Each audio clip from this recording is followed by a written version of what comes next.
Yes. Okay. Well, welcome everyone. Thank you so much for coming. My name is Vaninath Basu Das. Hare Krishna. And tonight we're happy to welcome Garuda Das, who's going to be illuminating Bhakti and Varnasrama for us. Let me turn off my phone. That was put that on the list to make sure I remember to do that next time. So I wanted to read Garuda Prabhu, so let me put you as a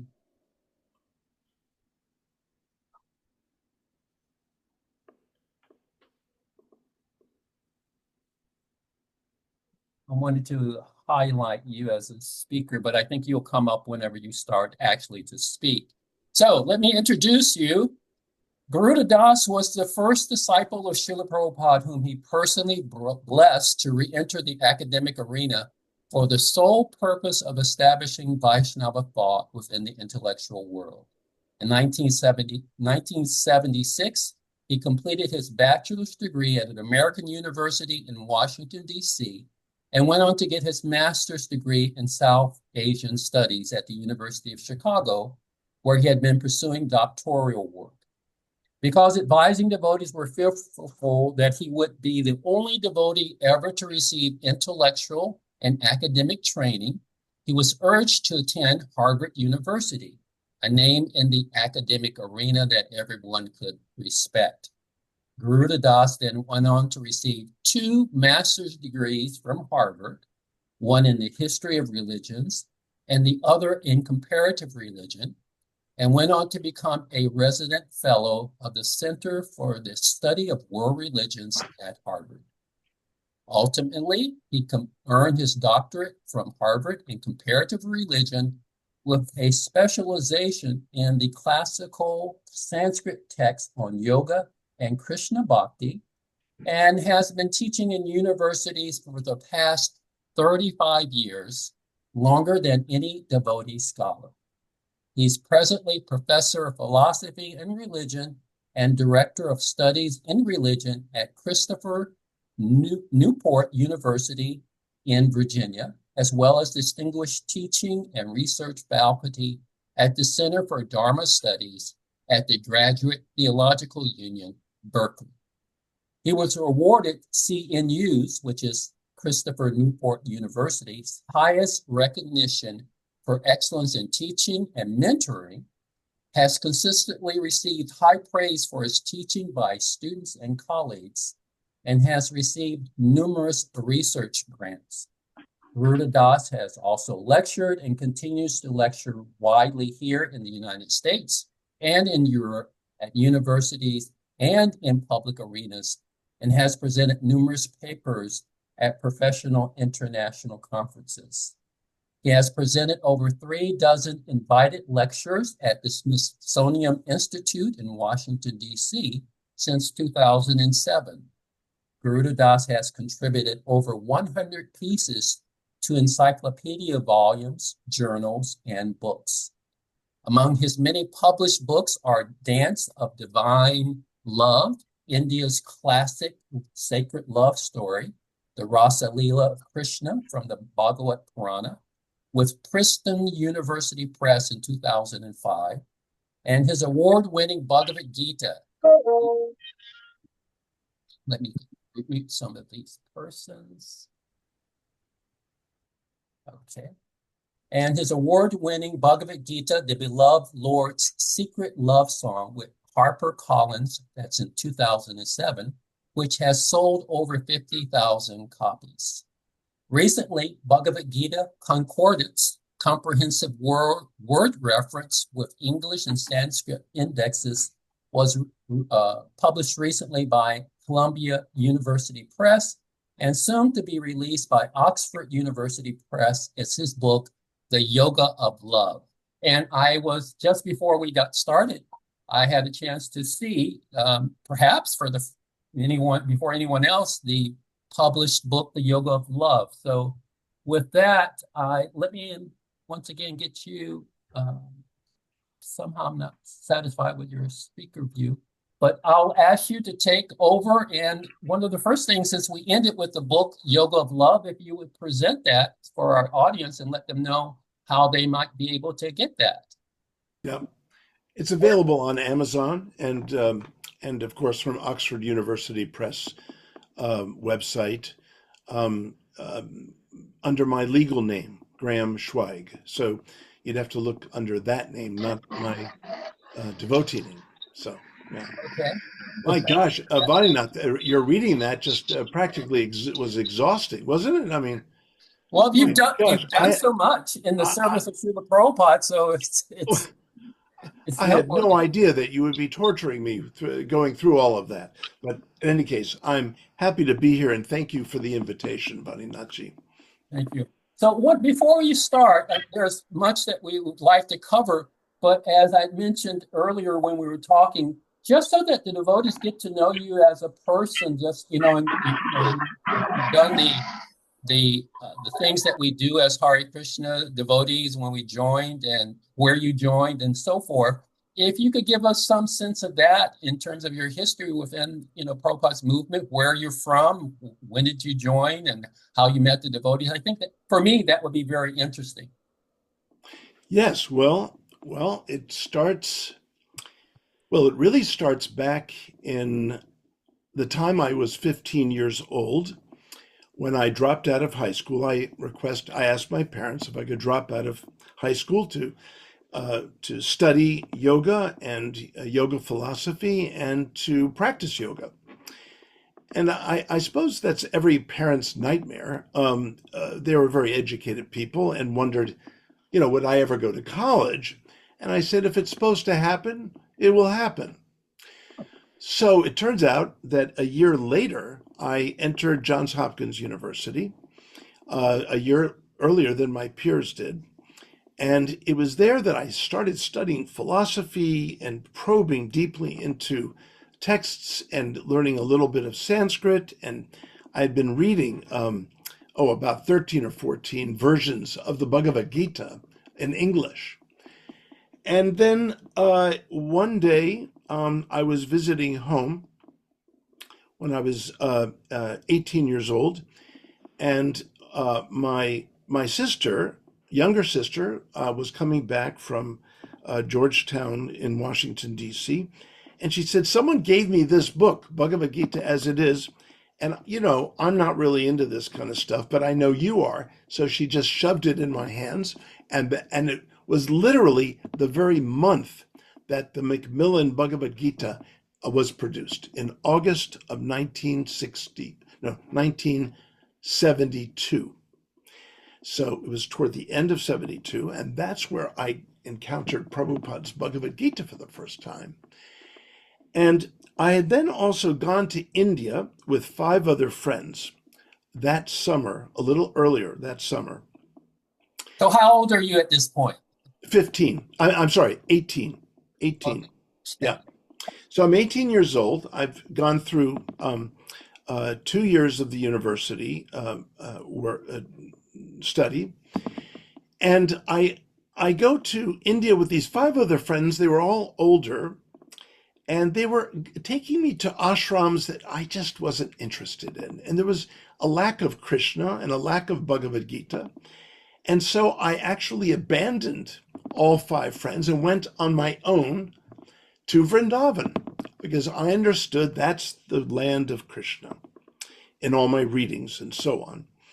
So I ended up going to Vrindavan, and I landed in Delhi from Mumbai. I landed in Delhi and then got on a train to Mathura, as you know, you have to do before you go to Vrindavan. And it was so crowded. The train was so crowded, I didn't have to hold on to anything as the train was moving faster or slower, even though I was very skinny at the time. So and I was standing the whole time. It was so crowded, and I managed to find a man, an older man, who spoke English. And I said, "Is the train always this crowded?" And he said, "No, no, this is a special day. This is Sri Krishna Janmashtami Mahotsava." Now, I didn't understand any of that except Krishna. So I said, what does that mean exactly? This is Krishna's birthday. It is the holiest day of the year. And this is why the train is so crowded. I said, wow, okay. So I enjoyed, finding myself in Vrindavan on Janmashtami Eve, not knowing any devotees. Well, the short story of it was that I got involved with a very powerful yogi, and I went around with him for 3 or 4 weeks or so, maybe longer actually. And I had a long beard and long hair, and I agreed to shave it all off to get initiated from him. But I was never satisfied. I wasn't getting Krishna bhakti. And I think Krishna was sort of testing me to see if I was going to be distracted by the Ashtanga practice and other aspects of yoga, and whether I'd really be sincere about Krishna bhakti. So I ended up leaving and I went back to my apartment in Baltimore, where Johns Hopkins, where I was going to Johns Hopkins. And I learned that there was a Krishna temple just 3 blocks away from me. I said, that's incredible. So I went down to this brownstone in the middle of Baltimore, and it's a small temple. It was just one floor of a brownstone. It was a small temple. And a young lady answered the phone, and she saw that I was shaven and that I had a shika. She said, Hari Bol, Prabhu. I said, I'm sorry. Do you speak English? And so I didn't know what Hari Bol Prabhu meant. And she said, oh, well, where are you from? What temple did you come from? I said, well, I've just come back from Vrindavan. She said, oh, New Vrindavan. I said, New Vrindavan. I said, I don't know of a New Vrindavan. I know of a New Delhi, but I don't know of a New Vrindavan. She said, Vrindavan, Vrindavan? I said, no, just Vrindavan, India. And she said, oh, and then she got all excited and ran. She shut the door. She ran and got the temple president, and the rest is history. Oh, wow. I'm so happy that I asked that question. My gosh, my mind is blown. It's a funny story. Yeah, it's a pretty funny story. Wow. So dropping out of high school to practice yoga, that's Yes. okay. Yes, Wow. I wasn't planning on shaming myself here because everyone here surely has finished high school, but I have not. So anyway, we just have to sit with that. Okay. All right. So that's Yeah. an interesting start into the evening. Yeah. Yeah. So I appreciate that. That was something that I never would have been able to ascertain, and I think Yeah. everyone else was entertained with that as well. So fast forward a bit, because as we read in your bio, Srila Prabhupada gave his blessings for you to re-enter the academic field. And maybe, I'm sure there's a lot with that. So did you join there in Baltimore? Is that where you? Well, so Baltimore was, since it was only 3 blocks away, Mhm. I would get up at 4 in the morning and run through the streets of Baltimore, which is not exactly the safest city to run through at 4 in the morning. But I would go there in the mornings and attend the Mangal Arti and then return to my apartment and conduct my studies.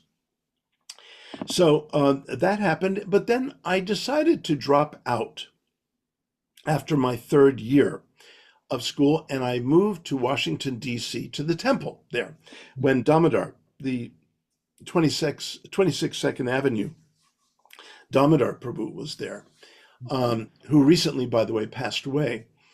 But Damodar was there, and I was raised in Washington, D.C., but I was born in Manhattan, New York. So going to D.C. was, very familiar to me. The whole city was very, very familiar. Yeah. Okay. So then the Prabhupada's blessings for your continuing in academia.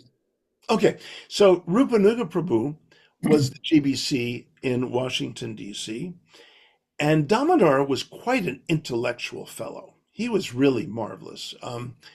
Krishna put me with the right persons, and Rupanuga was also very intellectually charged, and he was there on and off, in and out, and he was in the middle of forming the Bhaktivedanta Institute with Swarup Damodar, Siddhartha, who was also living at the temple in D.C. at the time as well. And in fact, the temple president used to send Siddhartha and me out into book distribution. And we did the BTG magazines and the intersections, and we didn't do that together. He was dropped off one place, I was dropped off another place. But one day we got a whole box or two of the Macmillan Bhagavad Gitas, and I had borrowed my mother's car since she lived uptown. We were downtown, and we would drive to we drove to a shopping center. I asked Siddhartha, where do you think we should go? And he just shrugged his shoulder. He didn't know. So I said, here's a shopping center. Why don't we park here? You go to one end of the shopping center, and I'll go to the other end of the shopping center, and we'll meet at the end of the day. So we met at the end of the day, and we were so excited. We both distributed 2 Bhagavad Gitas the whole day long, but we talked with the person who received the Gita, both of them, for quite a while, and they were so amazed at the content of the Bhagavad Gita. So we were happy, and we got back to the temple, and of course the Sankirtan leader asked us, how many books do we do? And we said a total of 4 Bhagavad Gitas to people who are really going to read it. And we never were told to go out again. We didn't qualify for the quantitative expectation of doing many, many books. So Siddhartha and I were a little disappointed. We were gaining quite a taste for the Bhagavad Gita, but I think back then we were too professorial already. So anyway, that was our experience with book distribution in DC. But what happened is as the Bhaktivedanta Institute was forming, Siddhartha, Madhava, and of course Swarup Damodar was the head of the operation. And I was sort of included. I'd moved to Philadelphia. Back then, devotees were traded. Mm-hmm. I didn't get along too well with the new temple president that moved in. And so he didn't like me very much. So he had myself and my wife move to Philadelphia because Philadelphia, Ravindra Swarup, gave the DC temple another couple. So there was a trade. And so we were up in Philadelphia in 1975.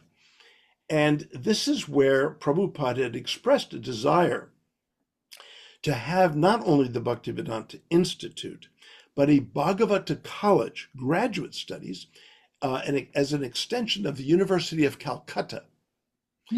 And this was very exciting. And Ravindra Swarup would have to finish his doctorate, and he would run the whole program. And he came to me and said, Garuda, look, you've got 3 years of college behind you. Why don't you just finish 1 year and you can be my first student? I said, sounds great.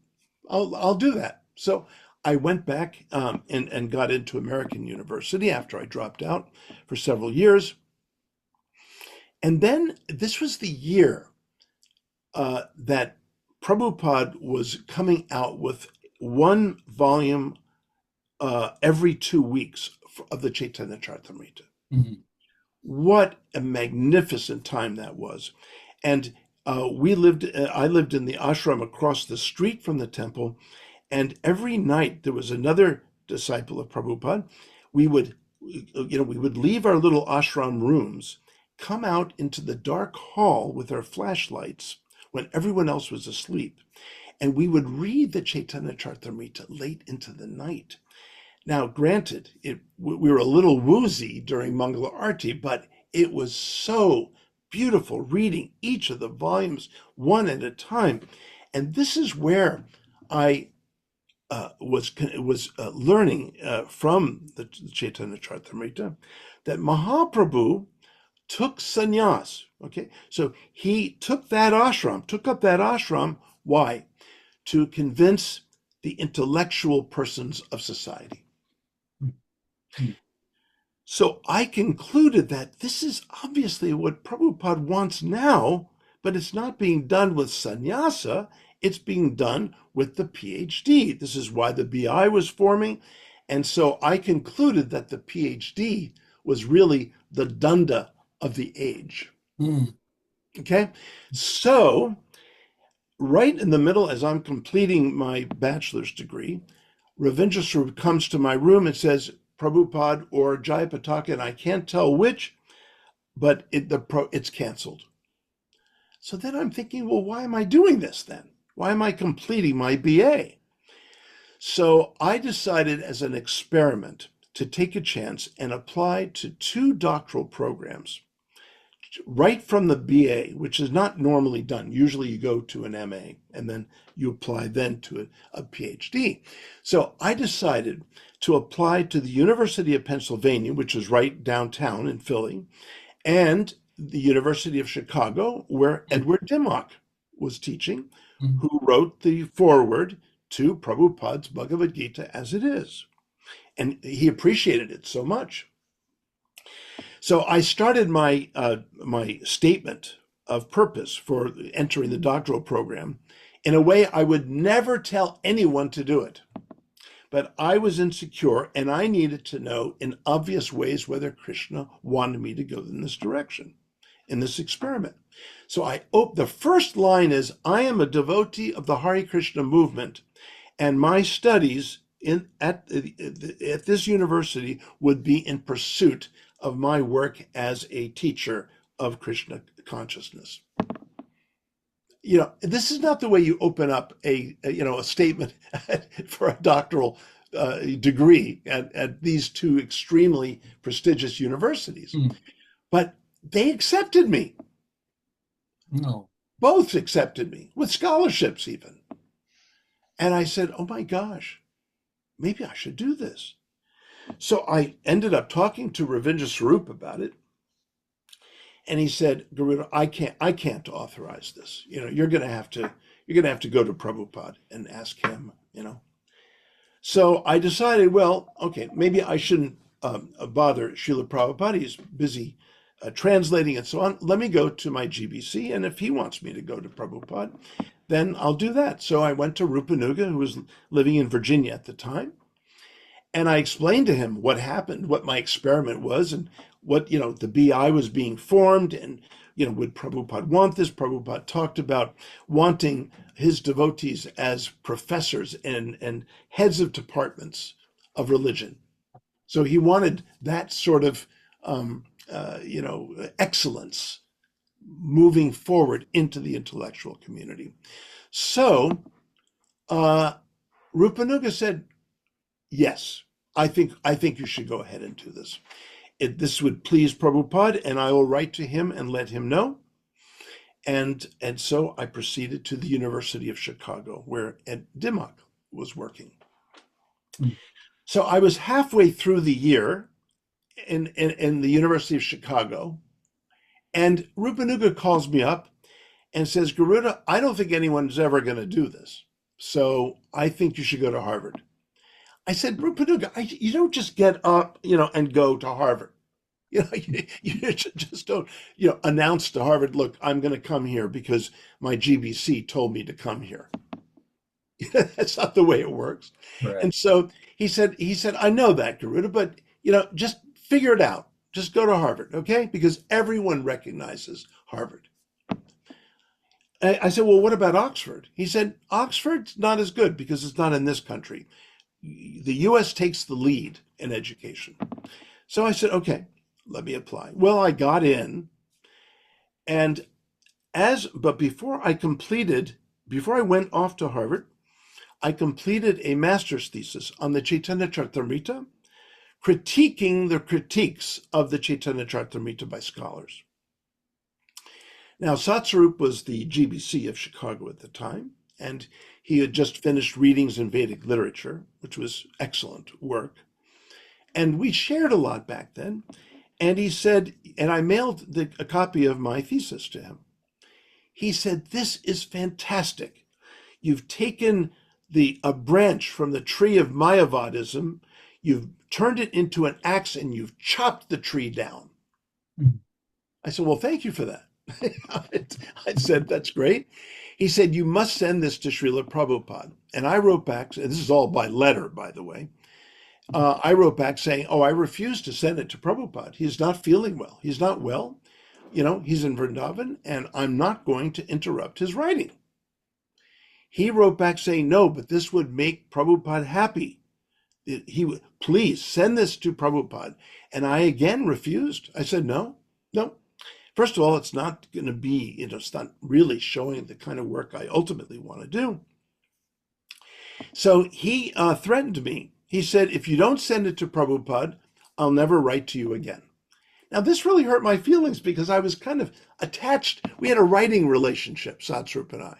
Mm. So I said, okay, I got indignant and said, okay, go ahead and don't write me anymore. I'm not sending it to Prabhupada.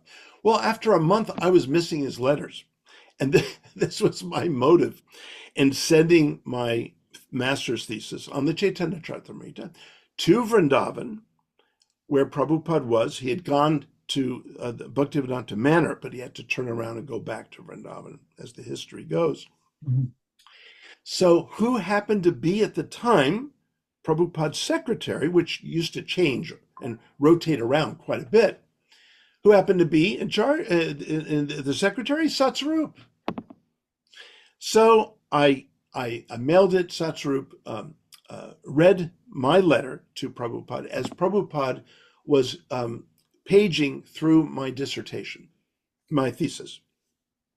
And apparently he was looking through it very carefully. And then at a certain point he stopped. He said, please tell him I am pleased that he is preaching on such a high level. Wow. And that was the blessing. So Wow. Satsrup wrote to me on one of those aerograms, and that was that. Rupanuga Prabhu also, in the very last letter that he would ever write to Prabhupada, before I had sent my thesis to Vrindavan, he wrote to Prabhupada saying that it would be wonderful if you could make a trip to the U.S. Ambarish is talking about doing a museum on Pennsylvania Avenue in Washington, D.C. He spent 2 paragraphs talking about that. And the very last paragraph was devoted to what I was going to be doing at Harvard. And he beautifully articulated that Garuda is going to break the monopoly that the Christians have on theology and show that our Krishna Bhakti theology is the highest theological thesis, something along those lines.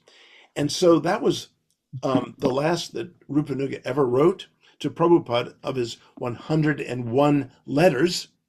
Okay. And so Prabhupada tried to come. He came as far as London, but he had to turn back. So those were the blessings that I received, and the rest is history. Oh, I'm so glad I asked you that as well, just to know Yeah. the how all the particulars of that. So I hope great. this is not too boring. I was supposed to be talking about Varnasrama, We but we're we are now. This is an entryway to that, but I think it's okay. important for it was important for me to know these things in Yeah. terms of how these things came about. As you Yes. said, these are not things that just happened. That's right. So from there, now we go into the illuminating Bhakti and Varnashram, and that's perfect segue. So we're Okay. right on time. Okay, good. So please continue Okay. into that. Well, yeah, okay. I've done in the past, I've done some careful study of Prabhupada's words and presentations on Varnashrama. Mhm. And even I wrote something that was published in Back to Godhead magazine in 1980 called Dharma, Nature, Duty, and Divine Service, I believe was the title. And that got republished by the BBT in a book called Veda, I think. I think I have it somewhere, but anyway, in a book called Veda. So that was republished. So it was heavily vetted by the BTG staff at the time, which consisted of, Satsarup and Jayadwaita and Dravida and other you know, devotees.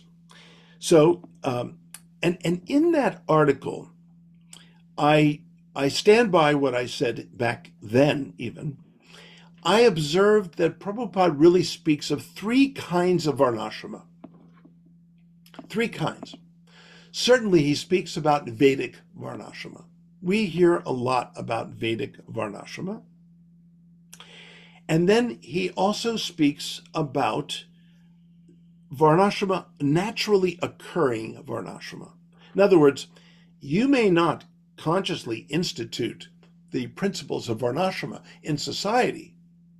It may not be a deliberate thing, but because of the diverse human natural characteristics and the way they need to harmoniously work together, there is a naturally occurring varnashrama. There are the different vocational activities in four major categories, and there are the four natural stages of life. These are really it's a natural philosophy, and makes a lot of sense. Now, one thing I noticed in studying the academics is that a lot of even academics and Western readers will confuse varnashrama as caste system. Mhm. That's not varna and ashrama. That's jati. Mhm.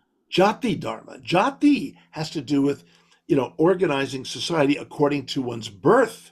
That's what jati means.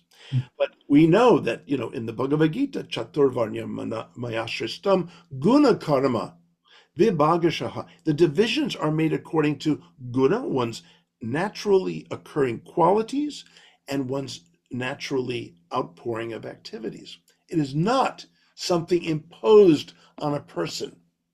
It's something that it naturally develops, naturally shows as a kind of calling in this life. One's very dharma, one's swadharma, and so on. So swadharma is part of all of that. But then there's the third category, which is found in the Chaitanya Charitamrita, which is Daiva Varnashrama. Daiva Varnashrama is when Varna and Ashrama are completely engaged for the highest principle of bhakti. So, whatever one's Varna is, whatever one's Ashrama is, those are designated purely in the service of Krishna bhakti. So those are the three levels as I see it, Varinath Vasaji. What do you think of that? Very, very, very interesting. I had a question. Oh, let me mention this for questions as well. If you have questions, you can put them in the chat, and also you can take advantage of the raising your hand feature at the bottom of your screen. And Garuda Prabhu has said he can take questions as we go and so forth. Yeah. So I wanted to go back to the natural one because I appreciate that. Thanks so much for that presentation. I was in one place where Srila Prabhupada was mentioning a quote, these divisions are already there. Right. They're not organized. Right. So maybe you could speak to that just in terms of in regards to what you were mentioning there with the natural. Right. Okay, so the Vedic Varnashrama conception is a deliberately organized society around the stages of life and the quality of vocations. Mm. And so that's the deliberate and structured society that we have in Vedic times. But we don't have Vedic times now. Of course, we do have some God brothers that I've heard them say that we're here to construct Vedic Varnashrama now. And I have to say I disagree because it's a different age. It's a different age. There were different levels of human consciousness back then. Varnashrama was to, elevate souls over many lifetimes to the Brahmabhuta platform, and then from there, hopefully, be Krishna bhaktas. And but in Kali Yuga, we don't have that kind of time. Mm, This is why the Sankirtan movement is the fast track that skips the grades, you could say, skipping the grades of both Varna and Ashrama, but yet while engaging them at the same time.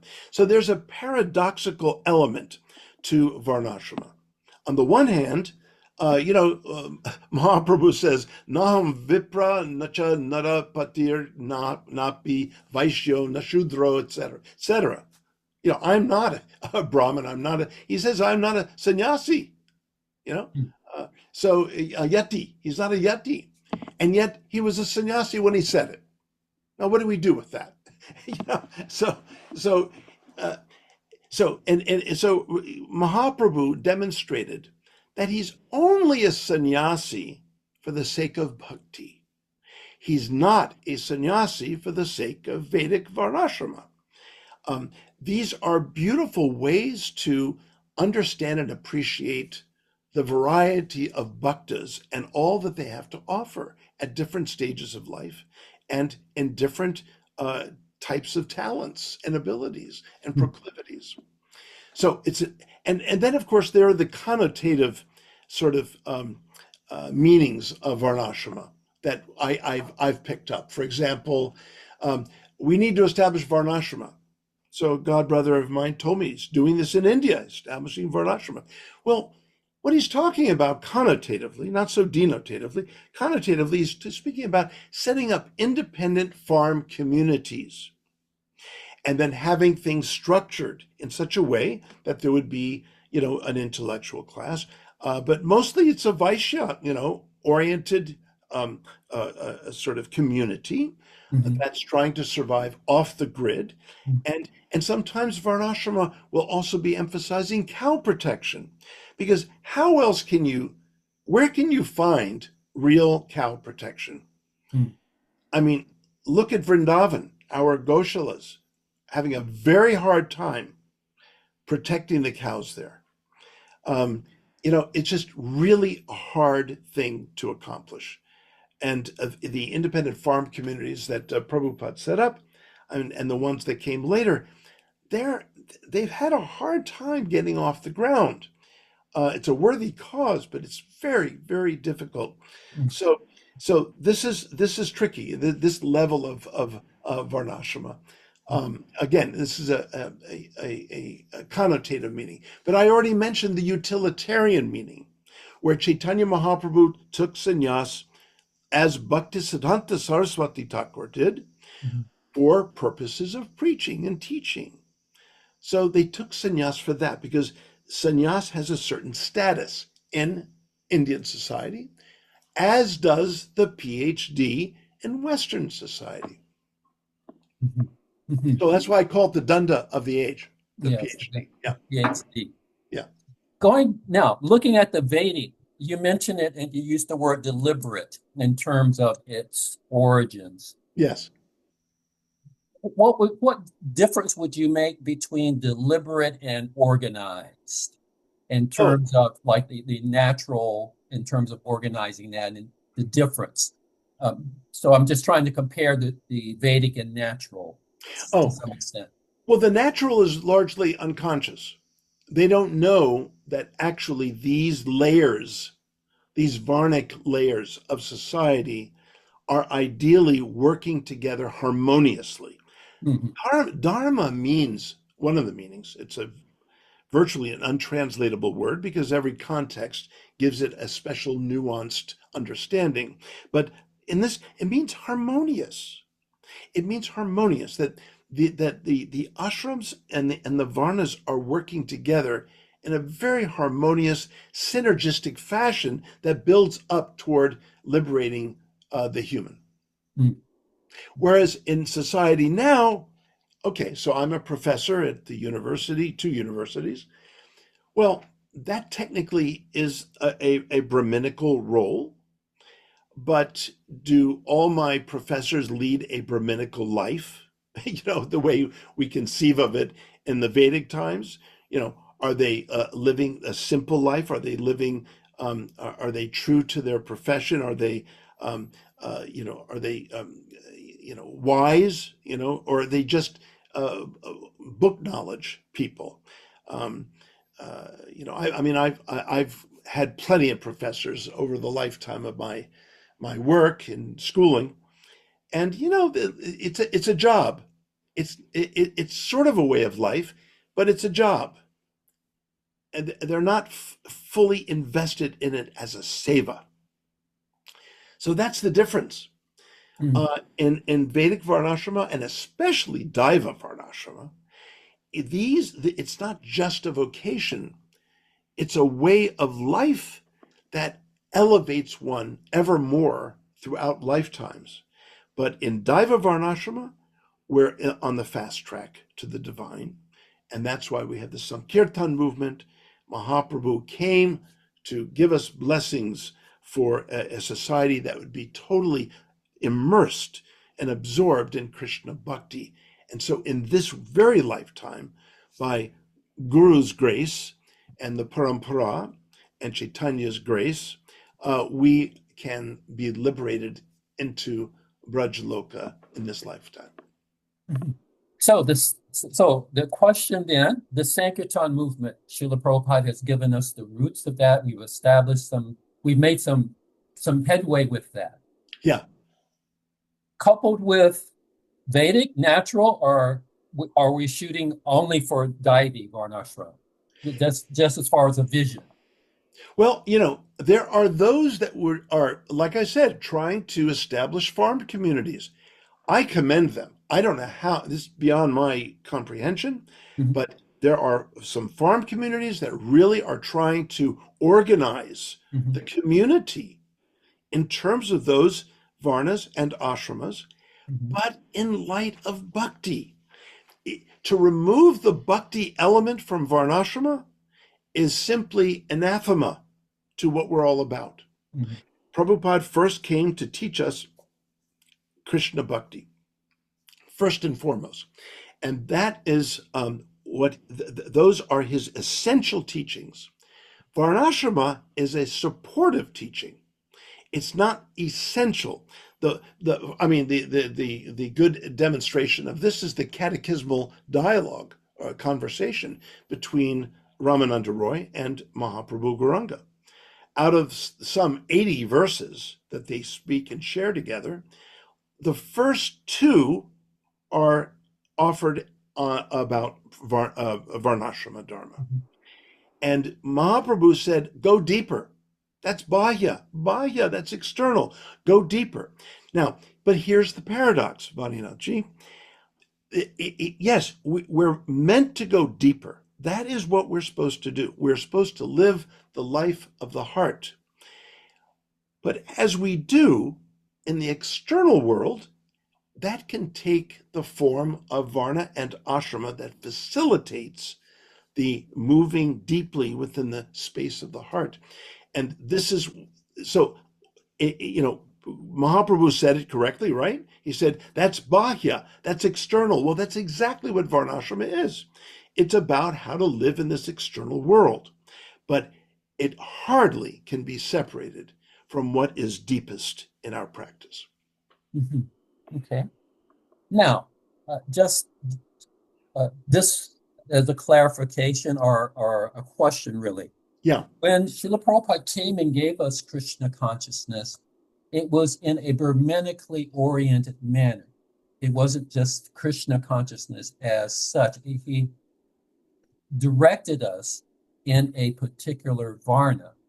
Yeah. And so expanding those varnas is possible now looking at other varnas, or do we still stay with the particularly Brahmanically oriented Krishna Bhakti? Well, okay. I mean, we can look at these varnas not merely as external activities, but as psychological profiling, you know, that one may have a tendency to be a Brahmin, There was a devotee who called me up the other day, and she said, "I consider you a Brahmin." Well, I didn't know what to do with that. I mean, I'd like to think of myself as some kind of bhakta, you know, maybe an aspiring bhakta, but I don't normally think of myself as a Brahmin. But when you look at it externally, yes, I don't think I would be very good at business, for example. I don't think that would be very good for me to pursue. Could I do it? Well, maybe, maybe, but better to do my own Varna imperfectly than to do another's perfectly, as the Gita says, twice. Mm, So it's about one's nature. It's mm, about one's nature. One can go out and distribute books. Well, there's a part of that it's sales. I mean, let's be honest, it's sales. One could be a good salesman. Now, to be a good salesman means you got to know your product and be able to connect with people. There's a talent in that, you know. Um, and of course, for a bhakta to be doing that, a bhakta is trying to connect with the hearts of the people that he or she meets. So it's more than just sales, but it is sales. mm, Okay, mm, externally it's sales, internally it's connecting with the hearts of other souls to try to give them some grace. The grace, lava matra, sadhu sangha, sarvasiddhi hoy, right? All perfection can come from one moment's association of a devotee. But on the externally, it's sales, Vaninachi. It mm, just is. mhm. Okay. And so Sadaputa and I we went to a shopping center to do sales. Well, how good were we at sales? And we opened up a business. Can you imagine Sadaputa and I opening up a business together? It would fall flat on its face. We don't know how to sell. We know Mm, how to teach. mm, mm. That's our nature. Yes, yes. We have a So question. yeah. Question, sure. Garuda Prabhu, how do you interpret Prabhupada's statement that his only regret is not having the time to reestablish Varnashrama? Can you Mhm. please speak on that? Yeah. Where did he say that actually? Do you know offhand, Vaninachi? The when I spoke with Abhiram, and Yeah. he had conversations in that regard in the 1977, and he was, as you probably know, he was a nurse, Srila Prabhupada's nurse Yes. for a long time. So that Yes. is at least one instance there in terms of that. Yeah. Um, you know, now Abhiram and I are really good friends, and Mhm, I love Abhiram dearly. mhm, I We have to work with statements that Prabhupada wrote or recorded, or published. mhm, Because I've heard, for example, the statement that 50% of my work is not done because I haven't established Varnashrama. Now, mhm, to my knowledge, that is nowhere to be confirmed. mhm, Um, and by the way, I mean, there's a part of me that says that could sound right, but it could sound awfully diminishing of what Prabhupada did establish, which is mhm, more essential and ultimate in a sense. mhm, Um, when I'm on my deathbed, Vaninachi, I'm not going to be thinking like, oh, Garuda, oh, you've written 10 books, you've convinced some scholars about Krishna Bhakti, you can really go. That's not what I'm going to be thinking of. My profession, that's not what I'm going to be thinking of. I'm going to be I'm going to be wanting to connect with my inmost heart, with the devotees I've loved, and I felt so much love from them, the love I have felt from Prabhupada and the Guru Parampara, how Krishna has embraced me, and now how I can embrace Krishna more. Now that I can leave this body, I'm not going to be thinking, well, Garuda, I'm so happy you got your PhD from Harvard. I'm not going to be thinking that. mhm, Those are external things. mhm, Are they important? Yes, externally they are important. But internally, ultimately, it's not important what Varna you have taken up, what ashram you're in. What's important is where our hearts are situated. And that's how we leave this world. That is the ultimate. But Varna and Ashrama can assist in that activity. So now, Abhiramji, whom I again love and respect, Mhm. and I've gone to when my wife and I went to Jaipur just this past December. We went to one of the centers where he teaches, and they were all so delightful. But it was in Jaipur itself. We didn't. He invited me to go to his farm communities. We Mhm. didn't have enough time, but we would have liked to have done that. But this is his seva. This is his calling. Um, so I totally respect that. I Mhm. totally Mhm. respect that. So I was looking for, and I apologize, I was listening to what you're saying, but I was looking for something in the Speaking About Varnashram book. So here's a room conversation. This is, of course, a famous one from February 14th. Yes. And we can, uh, okay, this may add some in terms of the, in big scale, we cannot make all of them as Brahmana Ah, or sannyasi. No, that is not possible.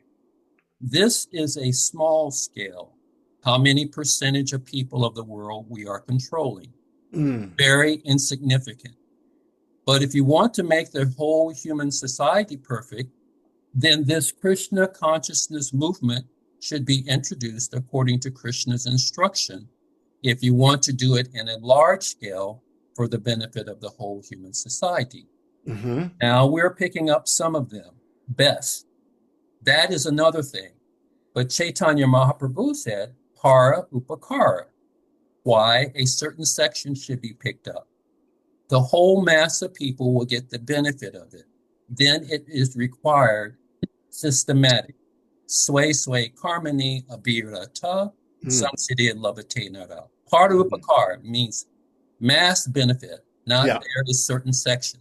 Then we have to introduce this Varnashrama Dharma. It hmm must be done perfectly, and it is possible, and people will be happy. Yes. Beautiful. Beautiful. My response to that is that I believe that Prabhupada ventured into this.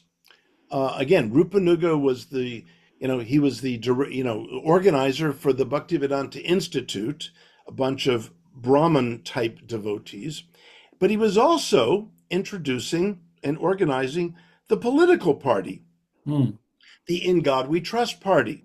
mm, And I believe that that was this kind of the bija of trying to establish in modern society something along the lines of which Prabhupada speaks there. Because as the Gita says, as a great man, acts, the rest of the world follows. mm, So it has to start with leaders. So I believe that was the intention behind the In God We Trust party. But as you know, that it never really got off the ground. mm, Uh, mm, and maybe it's not supposed to get off the ground now. Um, some devotees are very excited that Tulsi Gabbard is Donald Trump's, you know, Secretary of Intelligence and all mm, but who knows if that's going to do anything. I think she has the presidency in mind, probably, as all good politicians do. mm, they, mm, they want to work their way up. Who knows whether she would actually be able to be such a leader? I don't know. This is mm, beyond my pay grade. mm, But I do know that it would have to start with a leader. Look how powerful leaders have been in different countries. They affect people. They affect people. mm, Canada's leader is leading Canada in the way that they should be led. mm, Uh, um, you know, um, uh, Trump got voted in by the masses. That's the way of democracy. But Prabhupada calls it demon crazy mm, because it's not really done by knowledgeable people. It's the masses are not educated enough to be really choosing wisely who is a leader. So anyway, it's again, Varna Ashrama is about qualification. It's Mm, about qualification. It's not about power grabbing. It's not about, being a dictator, or, to benefit oneself. Prabhupada painted the pictures of leaders, of governmental leaders, ideally as an mm. extraordinary giving people, extraordinary giving people. And you just, how often do you see that in this age? You know, so it's Okay. a tough one. It's a tough one, Vaninachi. Okay.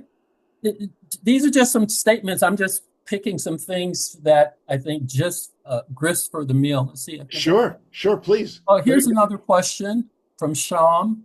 Can you comment on Prabhupada saying we need to establish Varnashrama, otherwise, why are devotees falling down? Okay, yeah. I see that Shyam Modi, Hmm. um, Shyam Kishore Modi, wrote that in the chat. Hmm. Um, uh, and my love to him and his family, by the way.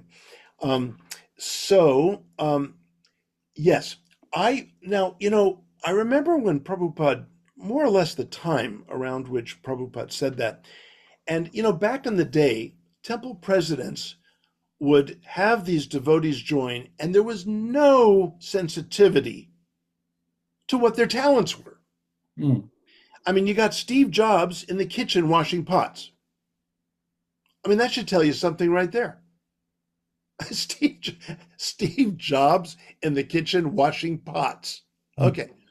I mean, I don't know how much sense that makes, but there was no sensitivity Hmm. to, you know, um, what devotees could do to contribute powerfully to the Krishna Bhakti movement that Prabhupada inaugurated. And I think what, in that connotative sense, I think what Prabhupada, this is my interpretation, is that Prabhupada wanted leaders in the movement to be more sensitive to the ways that devotees should be engaged, and not simply do the needful in the temple. The temple needs, you know, a temple, building gutters. Well, there's some devotees who would be excellent at building gutters, and there'd be other devotees who would do a miserable job of building gutters. I mean, I'll use myself as an example. Hmm. I'm no upholsterer, okay? But when Prabhupada came to Philadelphia in 1975 for the Rath Yatra in July, um, Ravindra Swarup told me you have to build Prabhupada a Vyasasana, mispronounced typically by devotees as Vyasasan, okay, but it's Vyasasana. Um, you have to build Prabhupada's Vyasasana for the cart.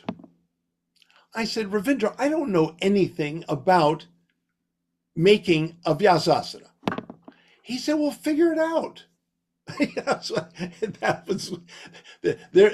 So suddenly, Garuda is an upholsterer, and so I sort of asked around. He said, "Well, you get foam, okay? You get foam for the seat and a foam for the back, but you have to have a plywood kind of frame."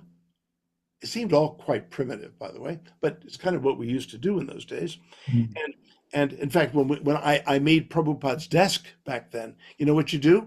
You buy a door at a hardware store and you put it horizontally on uh, one of those cinder blocks, Hmm. and you wrap the cinder blocks with foam, and then you wrap silk around the foam. So it looks really quite nice, but it is a door, okay? And he said that was my furniture making career right there, okay? And then the other piece of furniture was his Vyasasana. Well, I did make it, and in fact, it's in pictures. But it's so funny. I look at the pictures, and we have it here in the house, of Prabhupada looking so glowingly happy, playing his gong on this blue Vyasasana with a gold trim around the edge, which I made, but the decorative rope that was supposed to go between the trim and the main backing was not secure enough. so it fell off partially. So there's a loop of the decorative rope in this picture. It's just so funny. I mean, because it fell symmetrically, I think people thought, oh, that's a nice decorative touch. But it wasn't a decorative touch. It was my miserable job in building a Vyasasana. Mm, mm. So there you go. Garuda the upholsterer. Okay. Yeah, please don't tell that story to anyone else, okay? I don't want to be embarrassed. I forgot that there are so many people here. But anyway, I trust all my friends here not to pass that along. It's Okay. embarrassing. Well, something and just a couple of things that I'm reading here, and I wanted to present these. Sure. Yeah. Although the Krishna consciousness movement is a movement of Brahmanas and Vaishnavas, it is trying to reestablish the divine Varnasrama institution. For without this division of society, there cannot be peace and prosperity anywhere. Mm, That's from Srimad Bhagavatam purport in seventh yes. canto. So we've been given this mandate. We're trying to do this. Yes. So you've nicely explained your view in terms of the Vedic natural deity. Yeah. So which are we, or is there a view or your, say your vote, let's say we're in a democratic society, which which one are we voting for, or a blend of the three, or what are we aiming for? Yeah. Well, um, you know, whatever promotes a beautiful, happy life of Krishna bhakti, that has to be the determining factor. And if pursuing a Vaishya activity to support one's life of Krishna bhakti and to support a family and have beautiful Krishna conscious children and to raise them in such a happy environment, loving environment, um, then that's then what one should do. If but here's another problem. Sometimes I think we get a little reductionistic about Varna. So we say, well, Garuda's a businessman because he's supporting his family, and then he reads sacred texts on the side because that's where he loves reading sacred texts, but he does business as a matter of practical, support. Hmm. Now, I mean, the fact of the matter is, we can have several kind of tendencies and proclivities, and that I believe needs to be acknowledged. I know there are some devotees who would disagree with me on that. Um, there very naturally would be a primary thrust and tendency. Yeah, I think Hmm. that would be naturally there. Hmm. One can generally see that um, in children that are up in the age of 13, 14. They're already beginning to show some signs of what they really would be best suited doing. So, but again, these things develop over time. They really do. Hmm. And honestly, Bhadinath Vasaji, I never thought I would be getting a doctorate in comparative religion, as Prabhupada desired his disciples to do, a certain few disciples. I never thought I'd be a professor.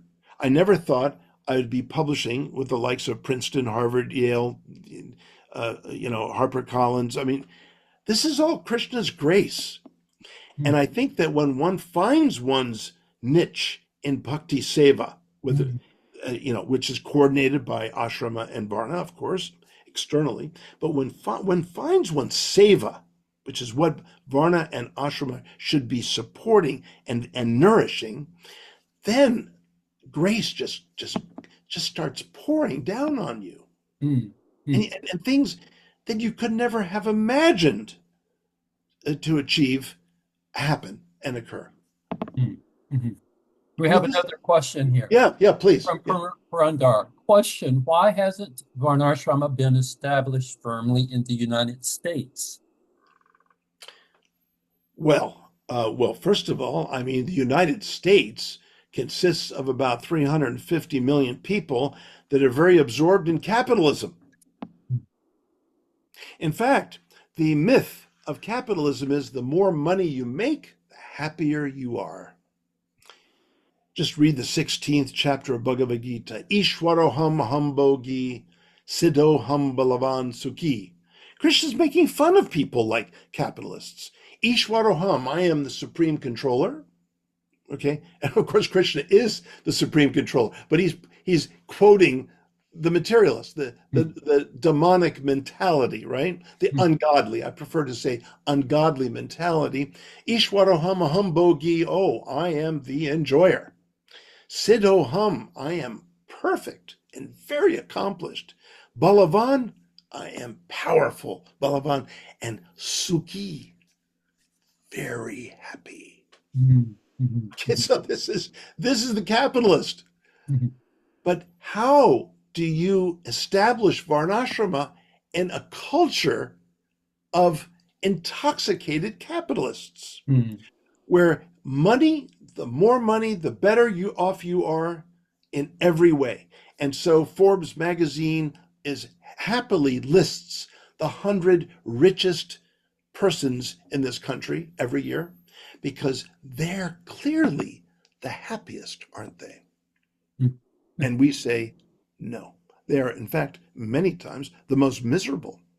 When you make that much money, you're looking over your shoulder all the time. Your kids are going to be kidnapped. You have to have guards for the kids. You don't live a normal life with that kind of money. And those funds are not meant for a single person. They're meant to give back to the world, to help with hunger.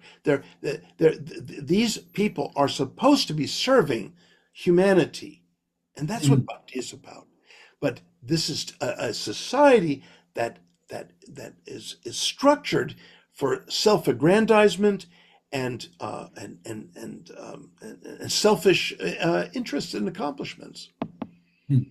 So I don't see how I mean, look, amazing things can happen. I would love to see the ideals of a true Vaishya who serves so many people. One thing Bill Gates did say, he said, I want to die a poor man. He wants to give away, before he dies, $200 billion. Now, you know what? That's the spirit. That's the spirit. What do you do with $200 billion when you're on your deathbed? Yes. Nothing. It's ridiculous. So the idea is, we're here to serve one another. And each of the Varnas are meant to do that in greater or lesser capacities. It just depends on the person. Okay. Now, interesting, when you mentioned, earlier you were mentioning about nature, something I was just ran across here. So this is from 1972. Yeah. So according to this Varnasrama, there must be training. Some class of men must be trained as nice brahmanas. Some people must be trained as nice kshatriyas. Yeah. Some people must be trained as nice Vaishya. And Sudra does not require any. Everyone is Sudra. Janama jayate Sudra. By birth, everyone is Sudra. Samskarat bhavet dvija. By training, one becomes Vaishya, one becomes Kshatriya, one becomes Brahmana. So, and there was one other, I'm not able to put my hand on it, where Srila Prabhupada gives a practical, what I consider a practical direction in terms of this training. He says, don't look for intelligent, or he emphasizes the training, that give the training. And then if someone doesn't qualify in that position, it's not that there are other positions that are open, but he was emphasizing the training. So some comments about that, as you mentioned also, that it's common for persons to have more than one, maybe orientation in regards to the Varnas. So your thoughts on that? Okay, so well, I got training. Hey, I mean, you're looking at someone who went through a lot of training.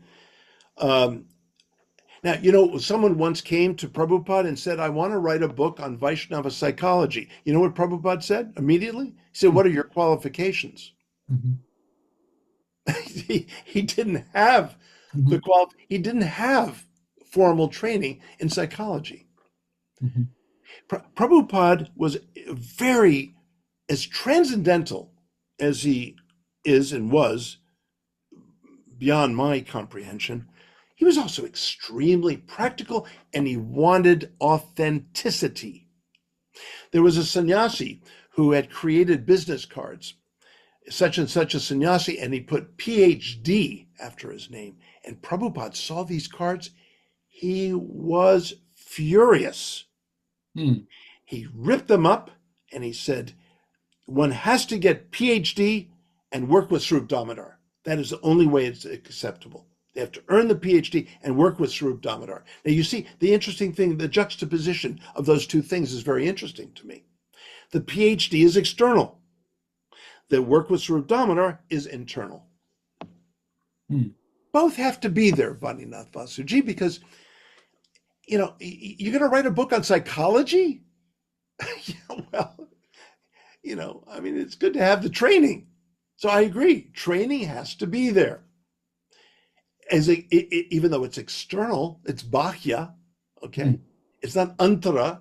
Antara is the bhakti. A bahya is the varna, and varna takes training. Yes. Mm. Okay, let me check and see here if there's some other questions. There are just many statements here in the speaking. Yes. Yes. I love a lot of these statements here. Uh, Yes. Prundar's is definitely in ecstasy here. He's coming out with lots of statements. Although I see Krishnanandaji from New Zealand has his hand up. Oh, okay. Let me unmute him, ask unmute, and then you can put forward your questions. So go ahead, Hi there, Prabhu. Chris. Thank you.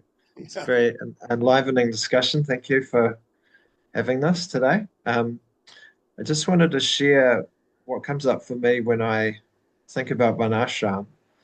And one of those things is grassroots Mhm. and small scale.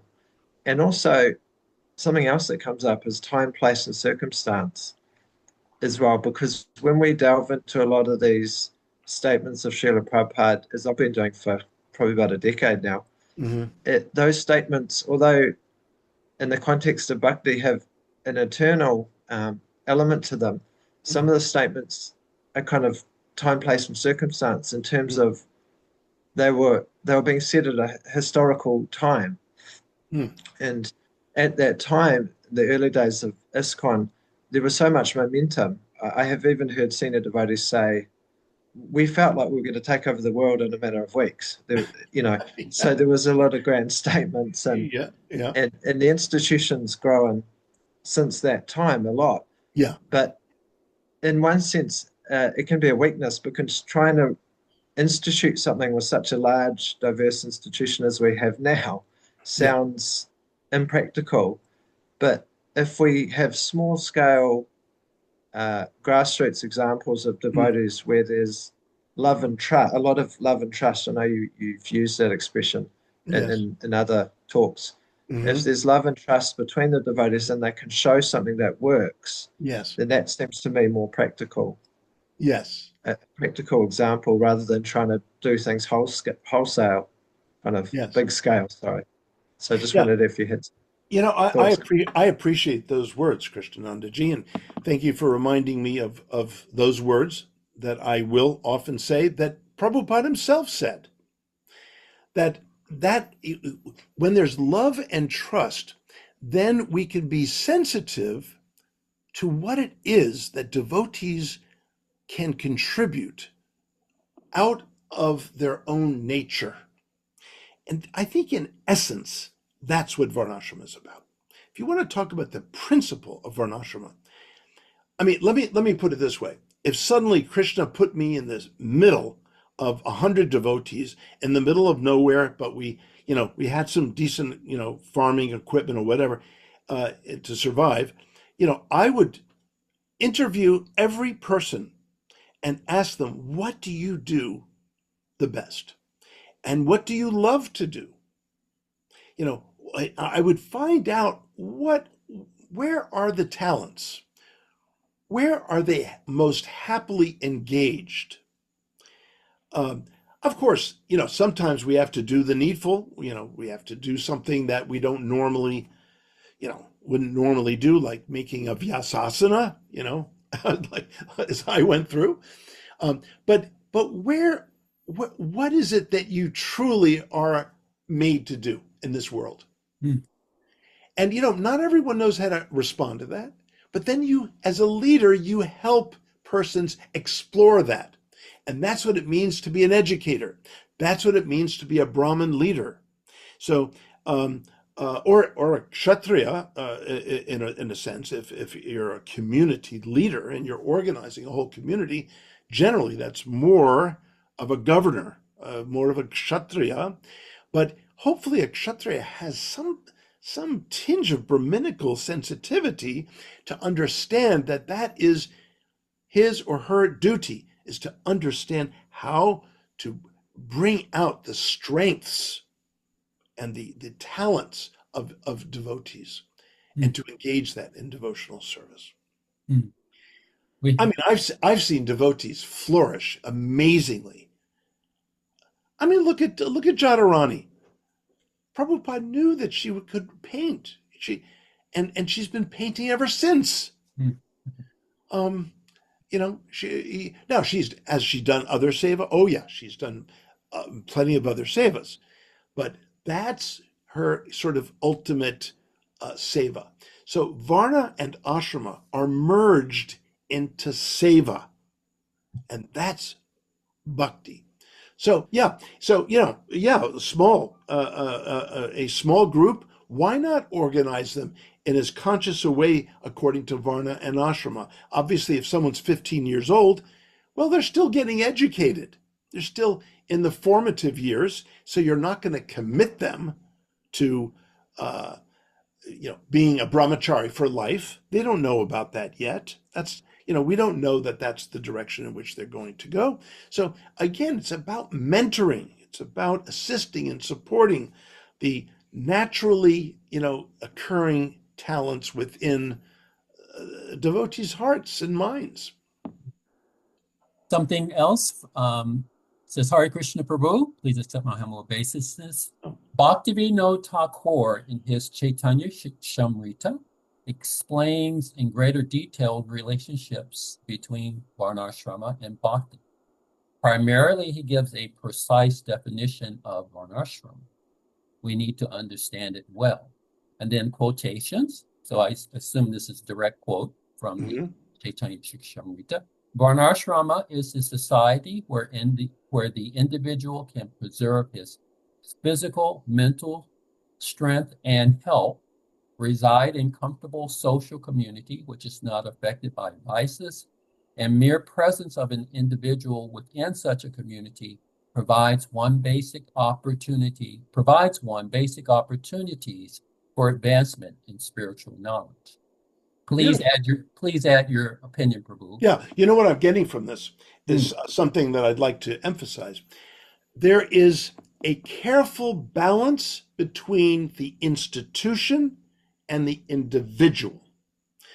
I feel that many devotees in the ISKCON institution have felt the primacy of the institution over that of the individual, and individuals are measured according to how much there is an obedience to an institution that often does not consider them and their talents. So what I get from this beautiful quote is this careful balance between the advantages, all the advantages of an institution, but all the advantages of engaging devotees according to their proclivities, their propensities, their talents, and their God-given capacities. Mm-hmm. I mean, this is so important. And to never have the institution smother the individual, and to never have the individual be, take over the institution for their own benefit. Mm-hmm. It's a balance. Both should benefit. And again, dharma means harmony. It means that everything is engaged harmoniously and synergistically, all moving toward the perfection of life, love of God, as Prabhupada would say, love of Krishna. Let's see.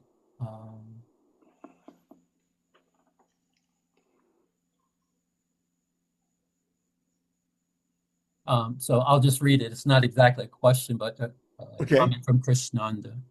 Oh, Such okay. important point, Varnashrama cannot be achieved, I feel, with too much impersonalism going on, i.e., institution is more important than the individual. Personalism is essential.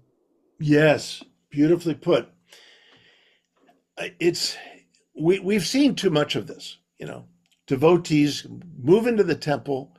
Temple president has no idea, not even a clue, you know, what this person's made of, and then they end up leaving.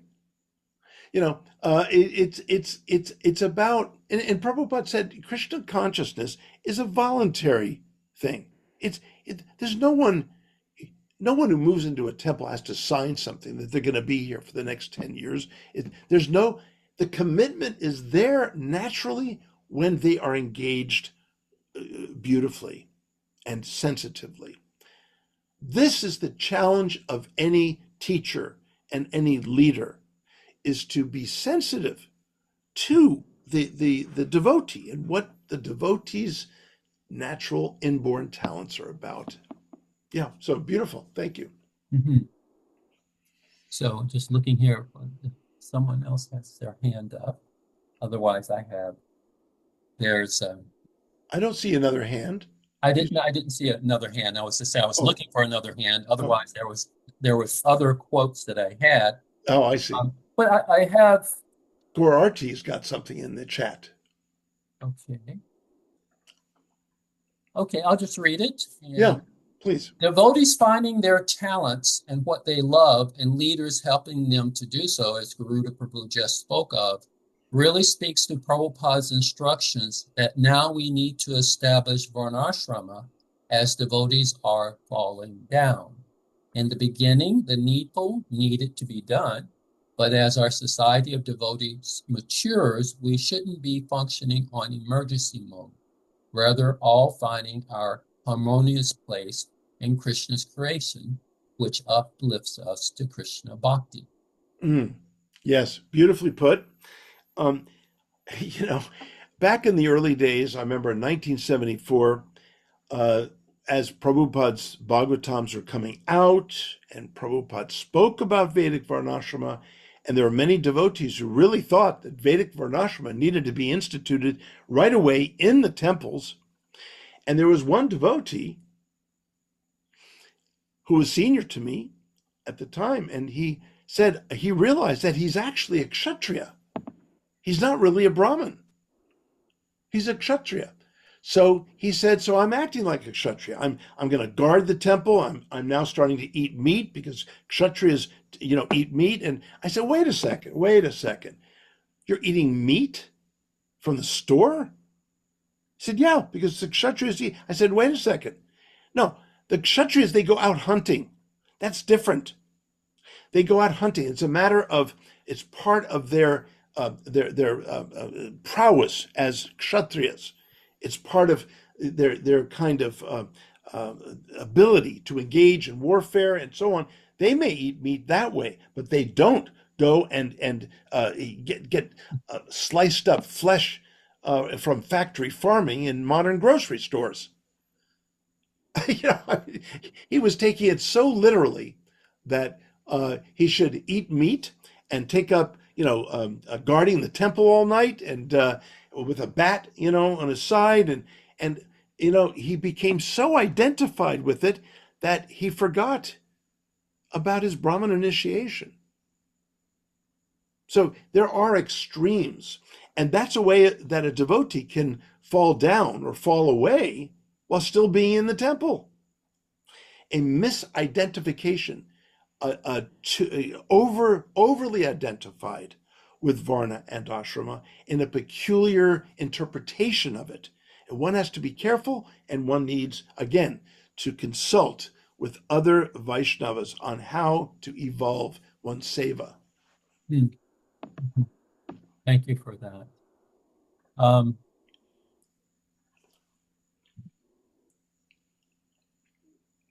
Keshi Hunter has his hand up, but I don't think we should hear what he oh, has to say. oh, yes. I Thank you. don't. I don't think we should hear what he has to say of Vaninath Vasu. I, I mean, he is a very good friend of mine, but I hear what he has to say all the time. So I don't. Yeah, I don't think I want to hear what he has to say, Go honestly. ahead, Prabhu. Okay, go ahead, Keshi Hunter Ji. Well, I mean, I'll defer to you if you want to be that way. Doesn't No, seem very Brahminical, but no. In fact, it's not at all. In fact, it's no, it's not at all. So that's why you should go ahead. yeah. So it seems like there's with amongst devotees, we've been talking about Varnashram for many decades, and different people have different views, and so on and so forth. But it just seemed like in one sense it's kind of like it's a very nebulous. Like you said, there's these three different types because you have people who are on the path of bhakti, let's say initiated devotees, or people who are aspiring for initiation into the Prabhupada's sampradaya or any devotion. So is a question like, well, how much should that person be concerned in their own life or even in their community of devotees with this kind of varnas and ashramas as kind of like formalities? And then there's the idea of varnashram when Prabhupada was talking about society can't be peaceful if it's not organized. He's not talking about everyone's chanting Hare Krishna. He's talking about just in general. Yeah. People in the world, and some are on the path of, like you said, capitalists are on the path of karma, other people. So it seems like there's also the tension between the idea of like, we need to organize society as in general, or we need to organize our own society, meaning within the devotional communities. It seems like those are two different things. And certainly if we think like one devotee was saying, like in the early days, it's true. We thought, we were going to take over the world in a couple of years. And now we're seeing, 50, 60 years later that even our own ISKCON society or devotee society is not very well, in many respects, not very well developed in terms of social and organization and so on. So like, who are we to go, we're going to talk the talk, but we're not even walking the walk. And then some devotees, and then I'll stop because I know I'm going in all different directions as I usually do. And then some devotees think that Varnashram means self-sufficient rural communities. Yes. That are off the grid, you're That's growing right. everything, you have your own capital. So, I call that the connotative, a connotative meaning, yes. Anyway, so there's all these different things. And, That's right. I'm not sure. I mean, you've kind of brought light to certain elements of it. I'm asking maybe Vaninath, could he say something about how he feels this discussion has gone? Because he's been meditating on this very specifically. That's right. As far as I understand, his mission is at least to talk about Varnashram, which we're doing. So that he accomplished. But whether or not how this kind of sits with his kind of concept is because it seems like his and I'll let him obviously speak for himself, but he's thinking we need to establish Varnashram, whatever that means. That he feels Prabhupada wants him to help understand and establish Varnashram. And now I will mute myself. Yeah, Vaninath Vasuji, I think Keshi Hunter wants you to grade me. I mean, do I get at least a C plus? I mean, is it? I don't mean to get so professorial here, but I mean, to C plus, B minus, maybe. So, what are your reactions about all that we have discussed? I think that's a good idea. Let's hear from you. Oh, well, I wasn't planning to speak. Yeah. I want to put you on the spot, but Okay. Keshi Hunter's the one you can credit for putting you on the spot. Yeah, exactly. Okay. I'm currently finishing a book, 4 Simple Steps to Reestablish Varnashram. My emphasis, as I see it, is something that we can we begin immediate action on, and it Yeah. involves training, but Mhm. not training in a broad sense. From what I've understood from some meditation on it and some Mhm. reading, have identified the Kshatriya role as the missing link for traction. Mhm. And with the training of the qualities as given in the Bhagavad Gita, Mhm. you can expect those persons to flesh out the remaining questions that we have. Mhm. That's my view. Interesting. Well, not this is not what you've said is not incompatible with what I've said and as in parts of this conversation we're having here. That yes, I believe that it takes a leader, and that now the sphere of how far that leadership energy stretches to whether it's 10 people, 100 people. Take Abhiramji, for example. He's running these Varnasrama communities in India, Mhm. and they're farm communities, they're independent, but he's got a sense of a Varnasrama structure. But you know what? He's kind of that leader type. You Mhm. know, Mhm. he would do it much better than say if I were to do it. Correct. Um, I'm busy reading Sanskrit texts and teaching about our Krishna Bhakti theology, but he's organizing people so they can be happy in a community. Um, I mean, wow. Yeah. So So there you interesting. In go. my conversations with Abhiram, we talked about exactly that, Kshatriya, Yeah, the right. Kshatriya.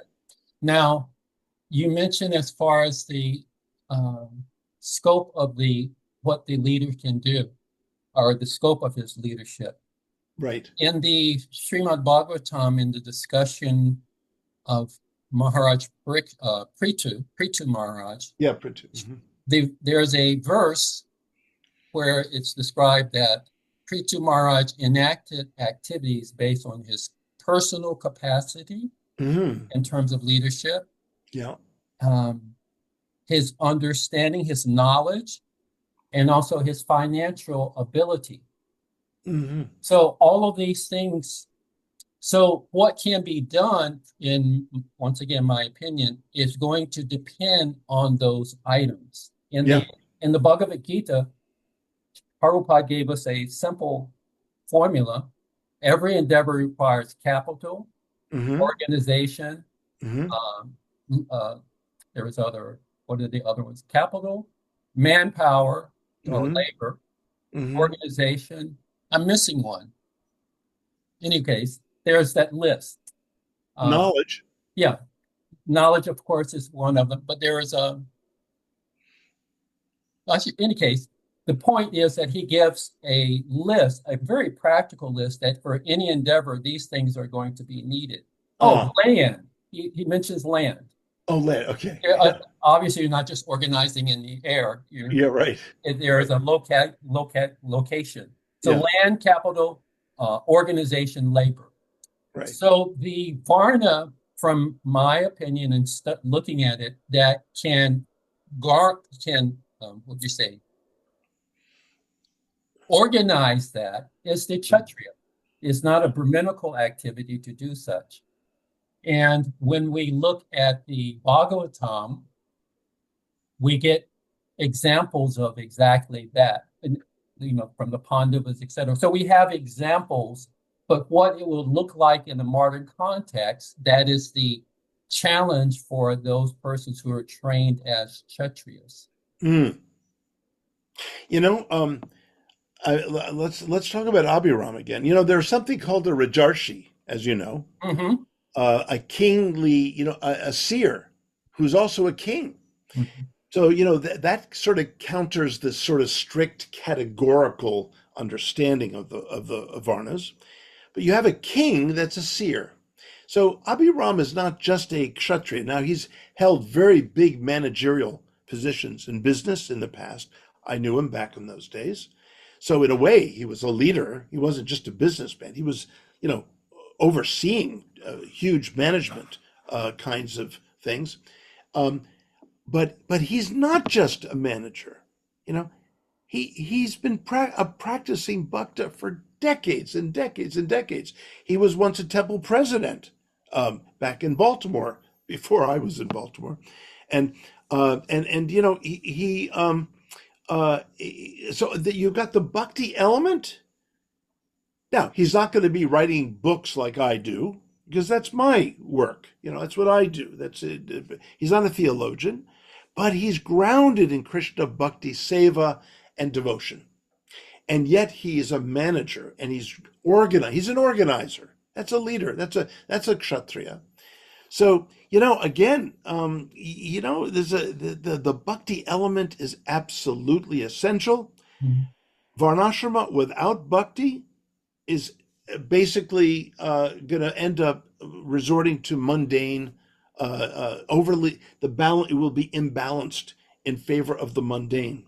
Mm. But with the power of bhakti at the center, suddenly varna and ashrama become extremely valuable. Mm. That's what gives the value to ashram and varna. Mm. Mm. Mhm. Okay.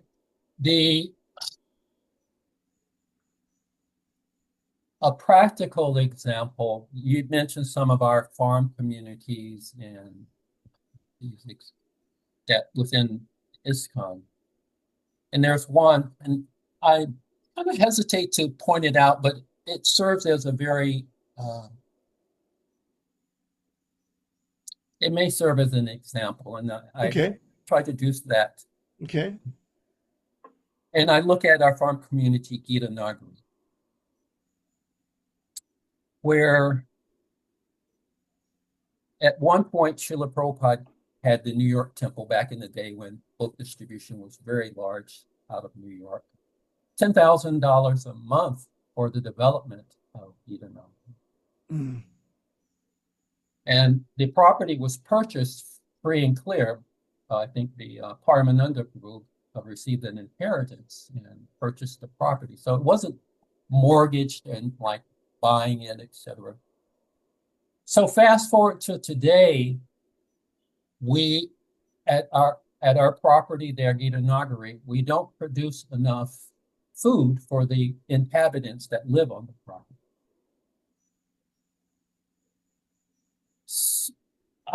And so my perspective is without Kshatriya leadership, and Kshatriya leadership, you used the word, and I wanted to not say call you out, but I do want to make mention of that. Mm.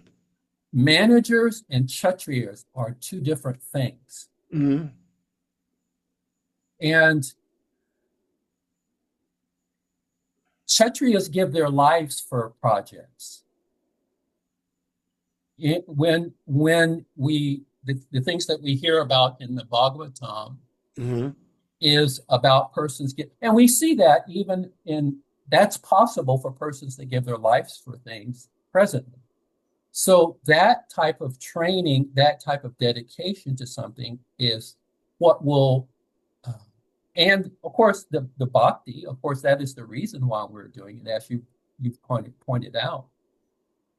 So a person willing to give that type of commitment to a project, such as our Gita Nagari project, et cetera, and having the correct vision with their, what you call advisors, Mm-hmm. this is the formula that I'm pursuing. This is what I meditate on. Those two things together, the correct vision and the dedication to a project. Mm-hmm. And so, and from that, I see immense possibilities to happen in a very short time with proper training.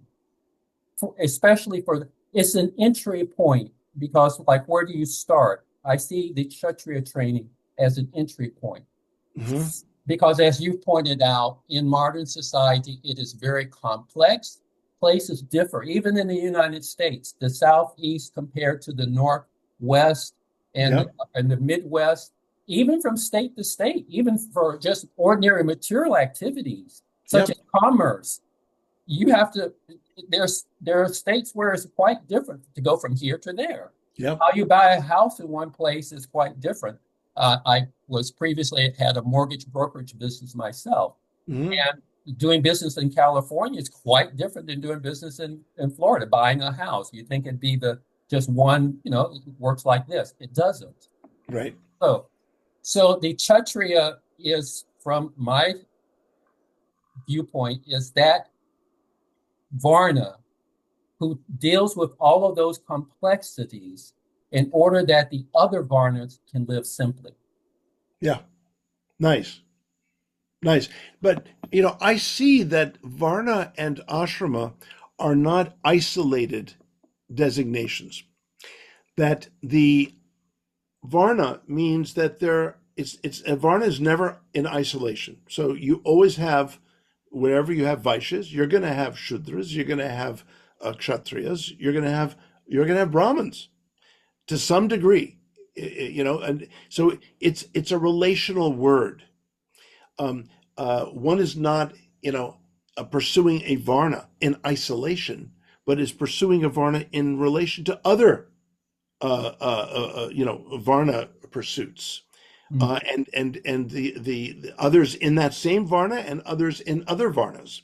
mm, So again, it's a harmonizing sense of community mm, that I believe is at the essence of Varnashrama. And same with ashram. One is never just a brahmachari. One grows into a grahasta. There are these four stages. Goes from grahasta and then vanaprastha and then sannyasa.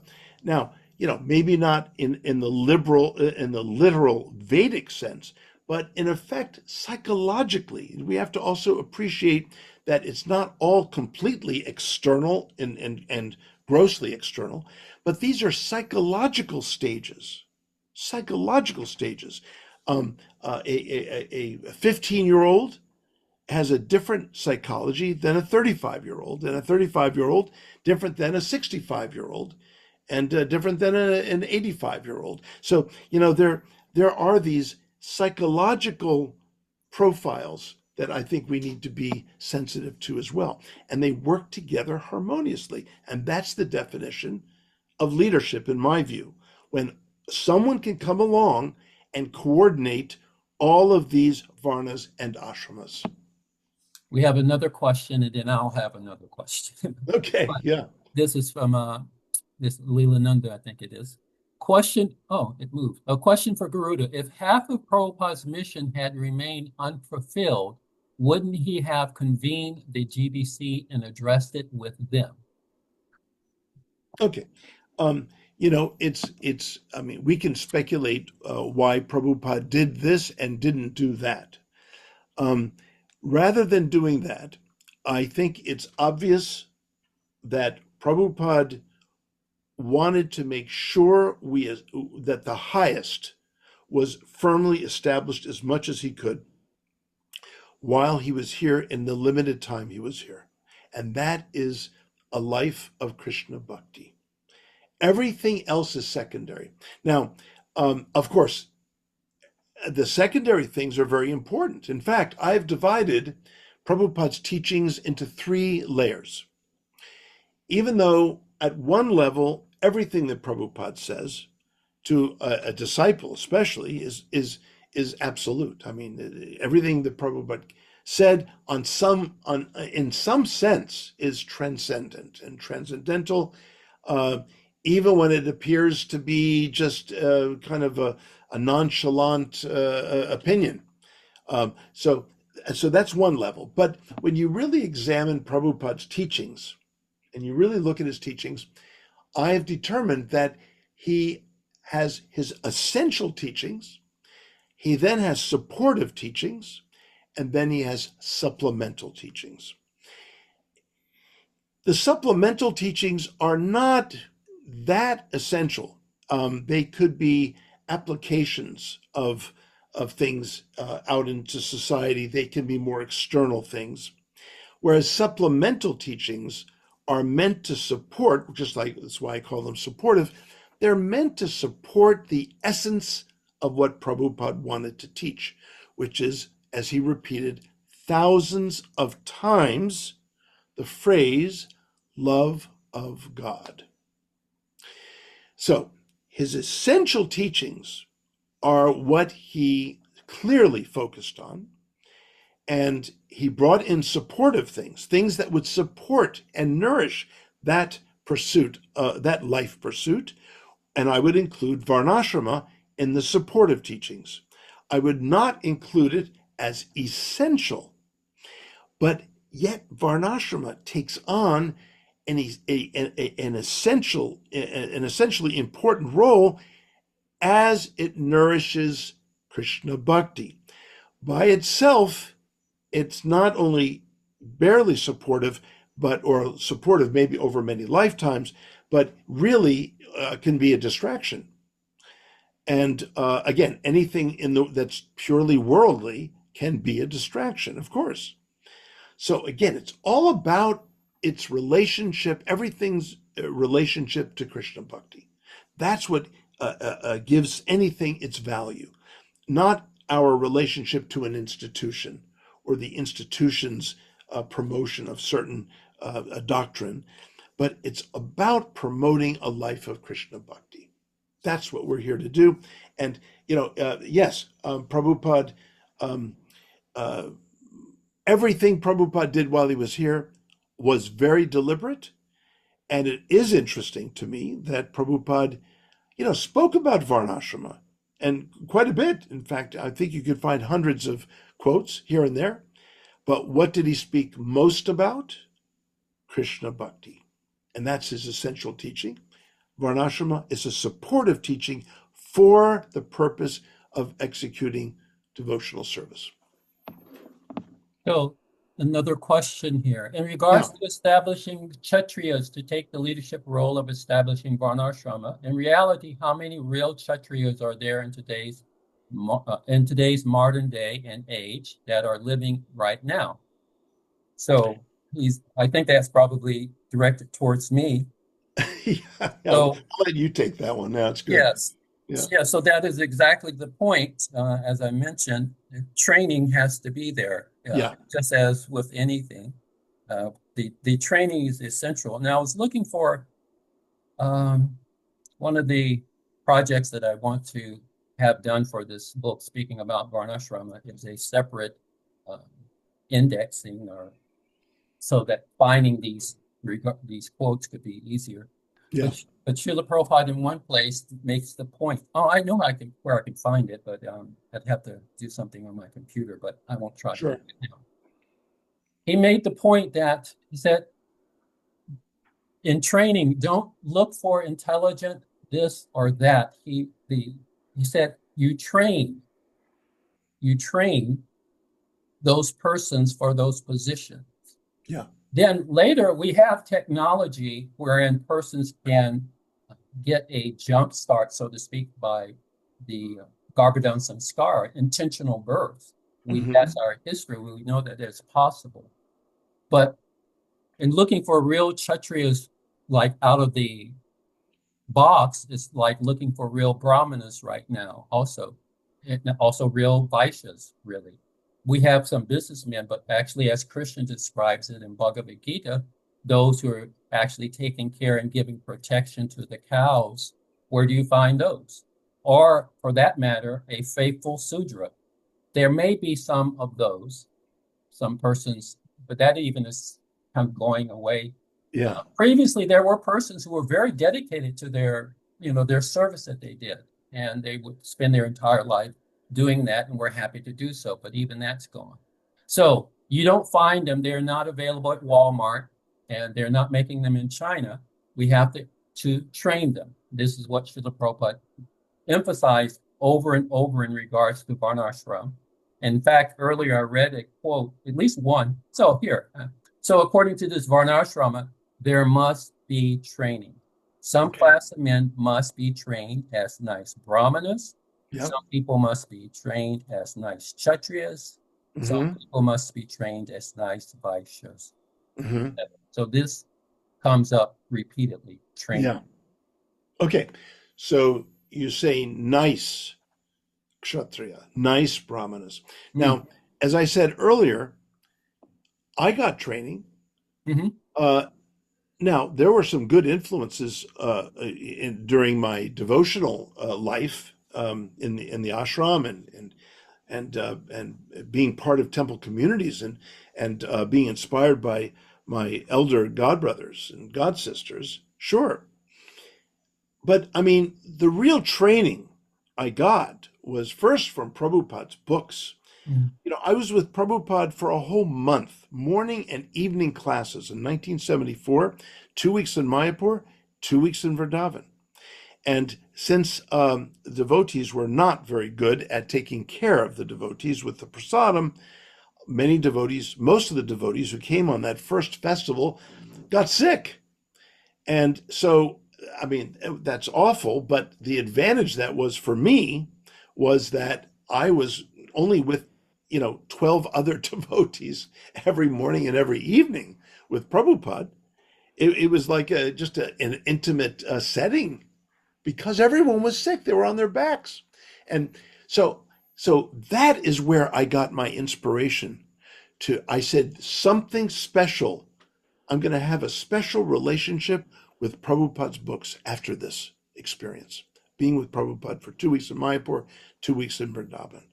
And I didn't know what it was going to be, but I just knew there would be a special relationship with Prabhupada's books.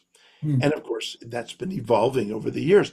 But let's not neglect that I went and got training, as you've been emphasizing, training in the normal, mundane, as the devotees used to tell me back in the day, slaughterhouse. In fact, back then, it was like unimaginable. Garuda is going into the slaughterhouse. Come on, Vanina, you remember those days? Yes. I mean, Garuda's in the slaughterhouse, which Mm. means Garuda's getting slaughtered. And in fact, godbrothers were terribly afraid I was going to float away, you know. But now let me tell you that Jiva Goswami received training from Madhusudana Saraswati, an impersonalist. Mhm. I got training from impersonalists. In other words, training doesn't always, the techniques, the tools can come from all kinds of places, but one's heart remains with the guru, of course, with the guru. So the training has to be there. And I mentioned that one devotee wants to write a book on psychology. Prabhupada said, what are your qualifications? He wasn't saying, how many years have you been a devotee? How well have you been practicing your sadhana? He was asking for whether you're a psychologist. Mm. Mm. And Practice. that's so-called mundane, but it's not, because it has to do with his seva, right? So yes, there has to be training, but let's not limit that. That training you can get from anywhere, and you retain your relationship with Guru and Goranga, the Guru Parampara. So training, yes, but make it really sophisticated training. Really get the good training. Don't, say you've got training because, you learned from a devotee who decided to sit and study psychology of Prabhupada's books. And no, real professional training is required. Krishnananda? Hare Krishna. Just a question for either of you, Prabhus, just Yeah. from a slightly different angle. When we talk about Varnashram, are we just talking purely about Vaishnav bhaktas, or can that be broader? Because there are other very God-conscious people of other faiths Mm. that, because sometimes when I think of ISKCON and the society, sometimes the way things go, the more kind of sectarian things get, the more I get a bit queasy. So can we extend this idea of a Varnashram model to include other sort of sincere theists, lovers of God? What are your thoughts about that angle? Yeah, nice. Good challenge, Krishnanandaji. A society that would respect the Brahmins should respect the Brahmins of other traditions. I mean, the priests, the theologians, the monks. Sure. I mean, that should definitely be included. as they are, and in fact, it's intravarnic discussions should go on. And in fact, that Varna should be self strengthening by those within that Varna coming together at that level of the community to be able to be better Brahmins. Mhm. Mhm. Maybe my strength as a Brahmin will be X and Y, but maybe this other Christian theologian, has A, B, and C strengths, and I can learn from him or her. So it's about, so there's intravarnic collaboration that is extremely important. Again, these varnas should never be thought of as being somehow in isolation, either intravarnically or extra varnically. Mm. So anyway, so yes, absolutely. Krishnanandaji. Vishwanath Fish. Vishwata Mukherjee. Go ahead. You're open. You can go. You're He's, already unmuted. he's, Somehow, he's, he- somehow he's we got don't hear you. he's gone into trance of Vaninath Vasuji, and I think we need to respect that. Okay. Somehow we're not hearing anything from you, so Yeah. we'll wait till you figure Well, that part out. his hand went up again. Okay, so somehow he's coming out of the trance. Oh, let's see. I'll lower his hand, and then he can let us know when we can hear him. Yeah. Um. Shyam Modi has a question in the chat. Okay. Oh, Garuda Prabhu. Prabhupada's intention was to come back to the West to Gita Nagari from Vrindavan to teach Varnasrama Dharma. What do you think would have been the teachings he would have given had he come? Okay, well, again, it's very. I'm not inclined to speculate what Prabhupada would teach because, frankly, no one has ever been able to predict what Prabhupada would teach. On the other hand, my understanding of Prabhupada coming west was inspired by the letter that Rupanuga Prabhu wrote to Prabhupada, speaking of the museum, and he spoke about me in the last paragraph. Now, I don't think he was coming back to speak to me, but the museum and Ambarish's investment in DC for a museum certainly would be a big enough, I mean, huge, literally big enough reason for him to come west. Now, maybe there was talk, unbeknownst to me, about his coming to Gita Nagari. Recently, Ramapad Swami and we co-taught a workshop for a whole weekend at Gita Nagari. And we had a lot of fun doing it. It was wonderful. There were a couple of hundred devotees registered for it, and this beautiful area. It had been many, many years since I had been to Gita Nagari. So it was so nice for me to be there, and the mountain air and the sweetness of the cows. They look so beautiful. But yes, they have their challenges. They have their challenges. And again, do we have the leadership to bring that community into a very strong place? And again, that kind of training, is needed, and I would say required, as you've been insisting of Vaninath Vasuji. So I couldn't say, Sham, I couldn't really say what Prabhupada would teach there.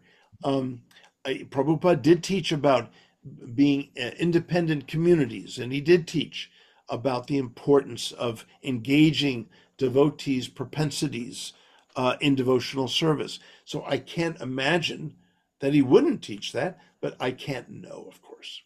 Yeah. Vishwanath, I think he's back. Can you Oh. hear me now? Yes, very good. Glorious. Yeah, this new computer, first time I've tried to use the microphone. Oh, good. Hare Krishna, Garuda Prabhu. First of all, on a personal note, we had a brief acquaintance back in Potomac many years ago, and I may or may not have made disparaging remarks thinking that all this academic pursuit was a waste of time, and I would like to apologize for that. I think it's worked out very well for you and for Lord Chaitanya's movement. Oh, I think I remember you were horrible about that, weren't you? No, I'm just kidding. I don't remember anything of the sort, Vishwatamukherjee, so don't even give it a second thought. All right. Okay. So I really like your analysis of the three kinds of varnashram. Now, there's one thing. It's one thing to to engage devotees according to their natural propensities, and that's very good. Yeah, But Prabhupada also seemed to indicate varnashram as the paradigm for guiding the broader society for people who may not be actively engaged in the process of bhakti. right. And it's really hard for me to see how do you get from here to there. Um, I think of varnashram, the natural environment for varnashram is an agrarian monarchy. Yeah. And so would it necessitate something of a collapse of our modern technological culture in order to institute varnashram on a broad scale? Yeah. Okay. One thing that occurs to me, Vishwata Mukherjee, is if devotees had the kind of powerful leadership where they could engage and sort of structure whole communities of persons on the outside of a Krishna Bhakti community and so on, my sense is that the power of the example of a devotee is what would elevate them unwittingly. Vaishnavas are powerful people. I've seen devotees do amazing things because of the power invested in them and the guru from the Guru Parampara, the grace that comes through them to others, of which they're not even often aware. And so I see the advantage of a devotee leader, if devotee can truly be an uplifting and powerful leader, even to those who are not inclined towards spiritual life at all, even a Christian spiritual life or whatever, Jewish or Muslim, but by the power of the example of such a person, one will be inclined and naturally attracted to a spiritual life because of that, the powerful influence that such a devotee would have. So in other words, that's the advantage of a devotee leader as opposed to just a normal sort of secular leader. They wouldn't have the same kind of powerful elevation energy to lift other people up. That's the way I would take it. What do you think, Vishwata Mukherjee? Again, it's hard. It's really hard for me to see how do you get from here to there. I mean, Yeah. we're a small religious cult with some very powerful spiritual personalities within it, but I don't see the broader society ready to take our guidance, no matter how Yeah. pure our individual preachers may be. Well, I'm with you on that. I think that we can barely organize ourselves, and it is said, as we all know, Prabhupada created a house in which the whole world can live. Well, I'm happy if you and I can live in it, and without you being nasty to me, Vishwatamukha, about my academic work. So we got through that all right, right? You and I, right? So Yeah.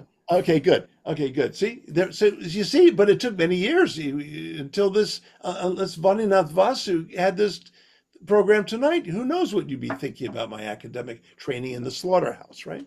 So, Oh, sir, I've been appreciating for many years, but this is the first time I've had a chance to express it to you. okay, no, I'm playing with you. But you know what? This is the point. If we can learn to really be a community together, spreading the movement no longer means, in my mind, getting more people to pay attention to us. Spreading the movement to me means spreading it between our hearts. that when that happens, others will be attracted in a most amazing way. And that can make the difference. Just spreading the movement more and more, building more temples, building this, building. Again, the energy coming from devotees' hearts to one another will be so special that others will be so drawn by Krishna's attractive energy.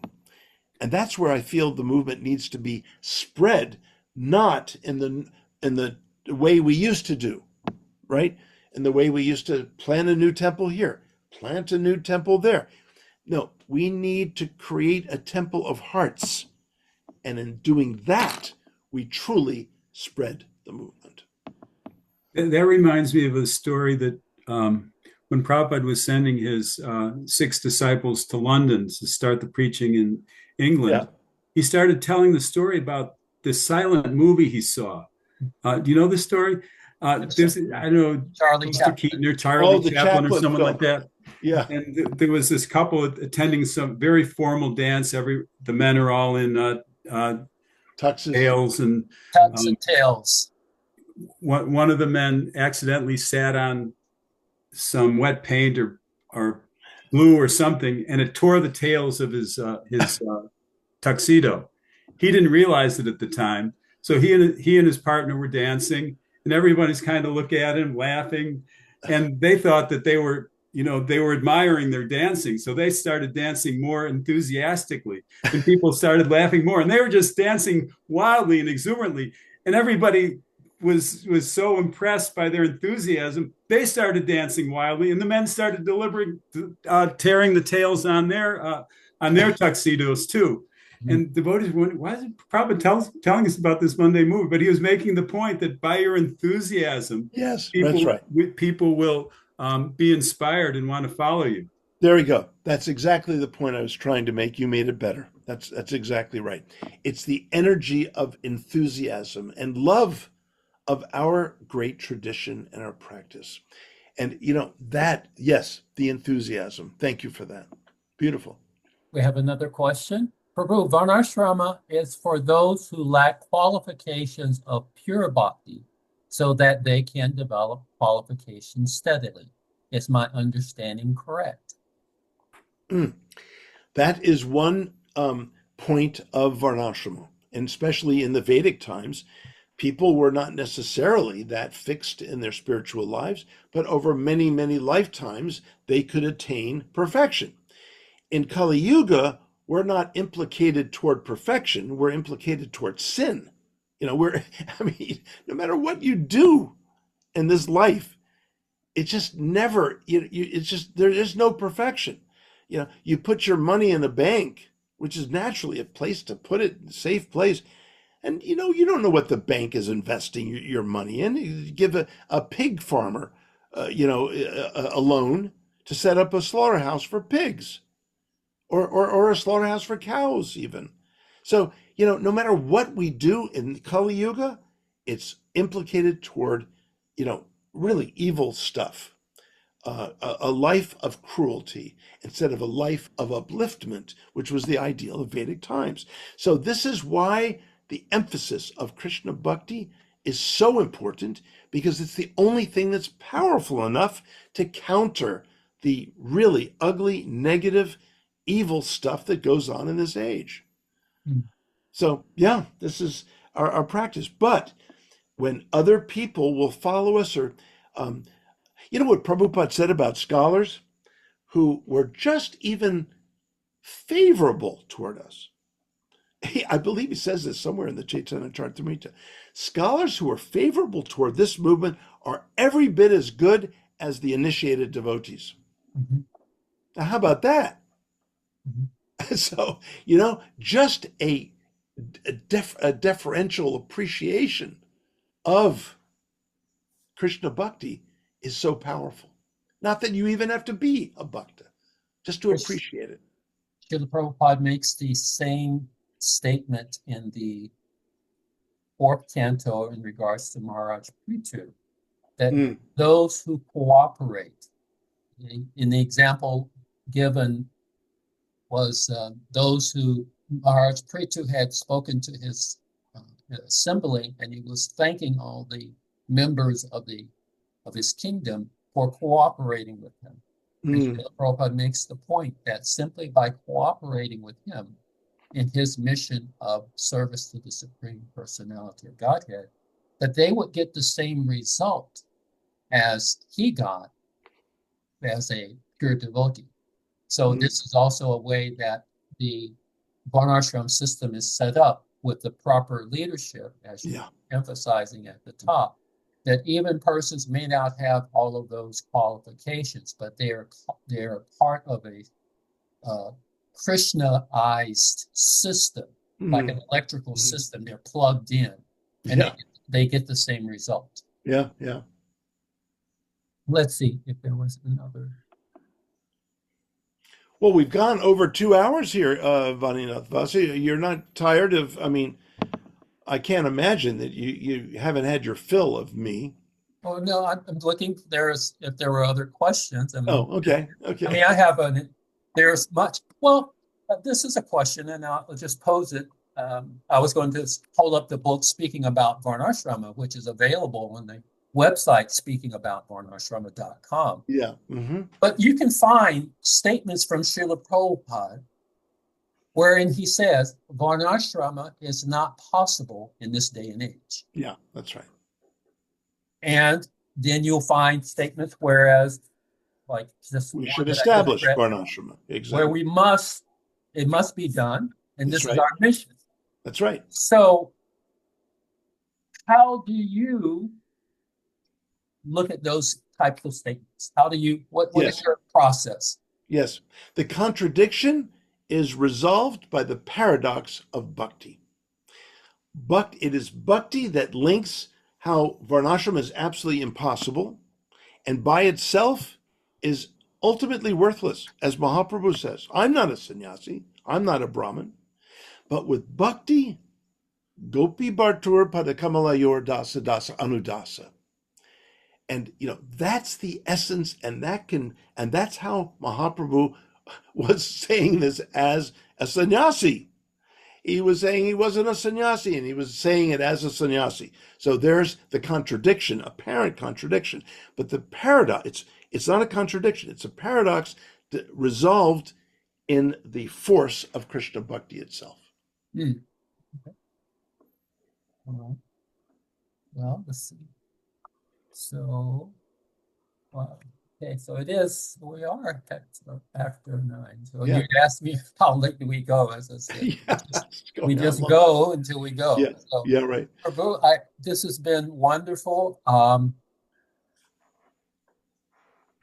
There are other questions that I have that go in a particular direction, but perhaps we might be looking at just another occasion rather than trying to, stay awake to the wee hours.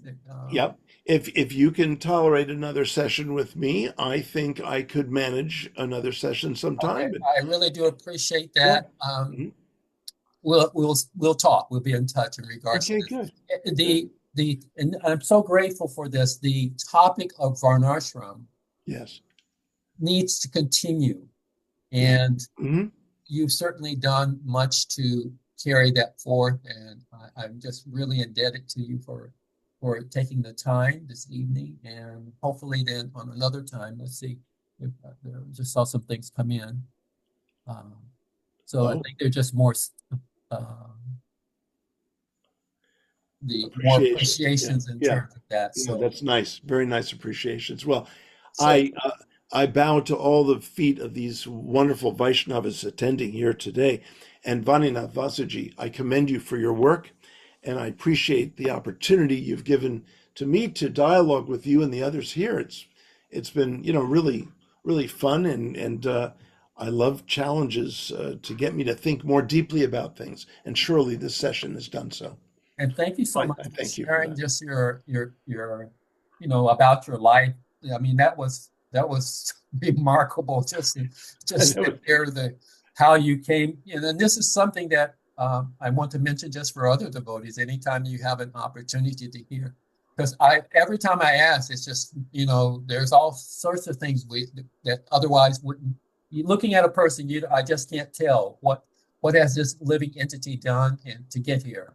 So, Yeah, especially if you look at me, you can't tell anything about it. Yeah.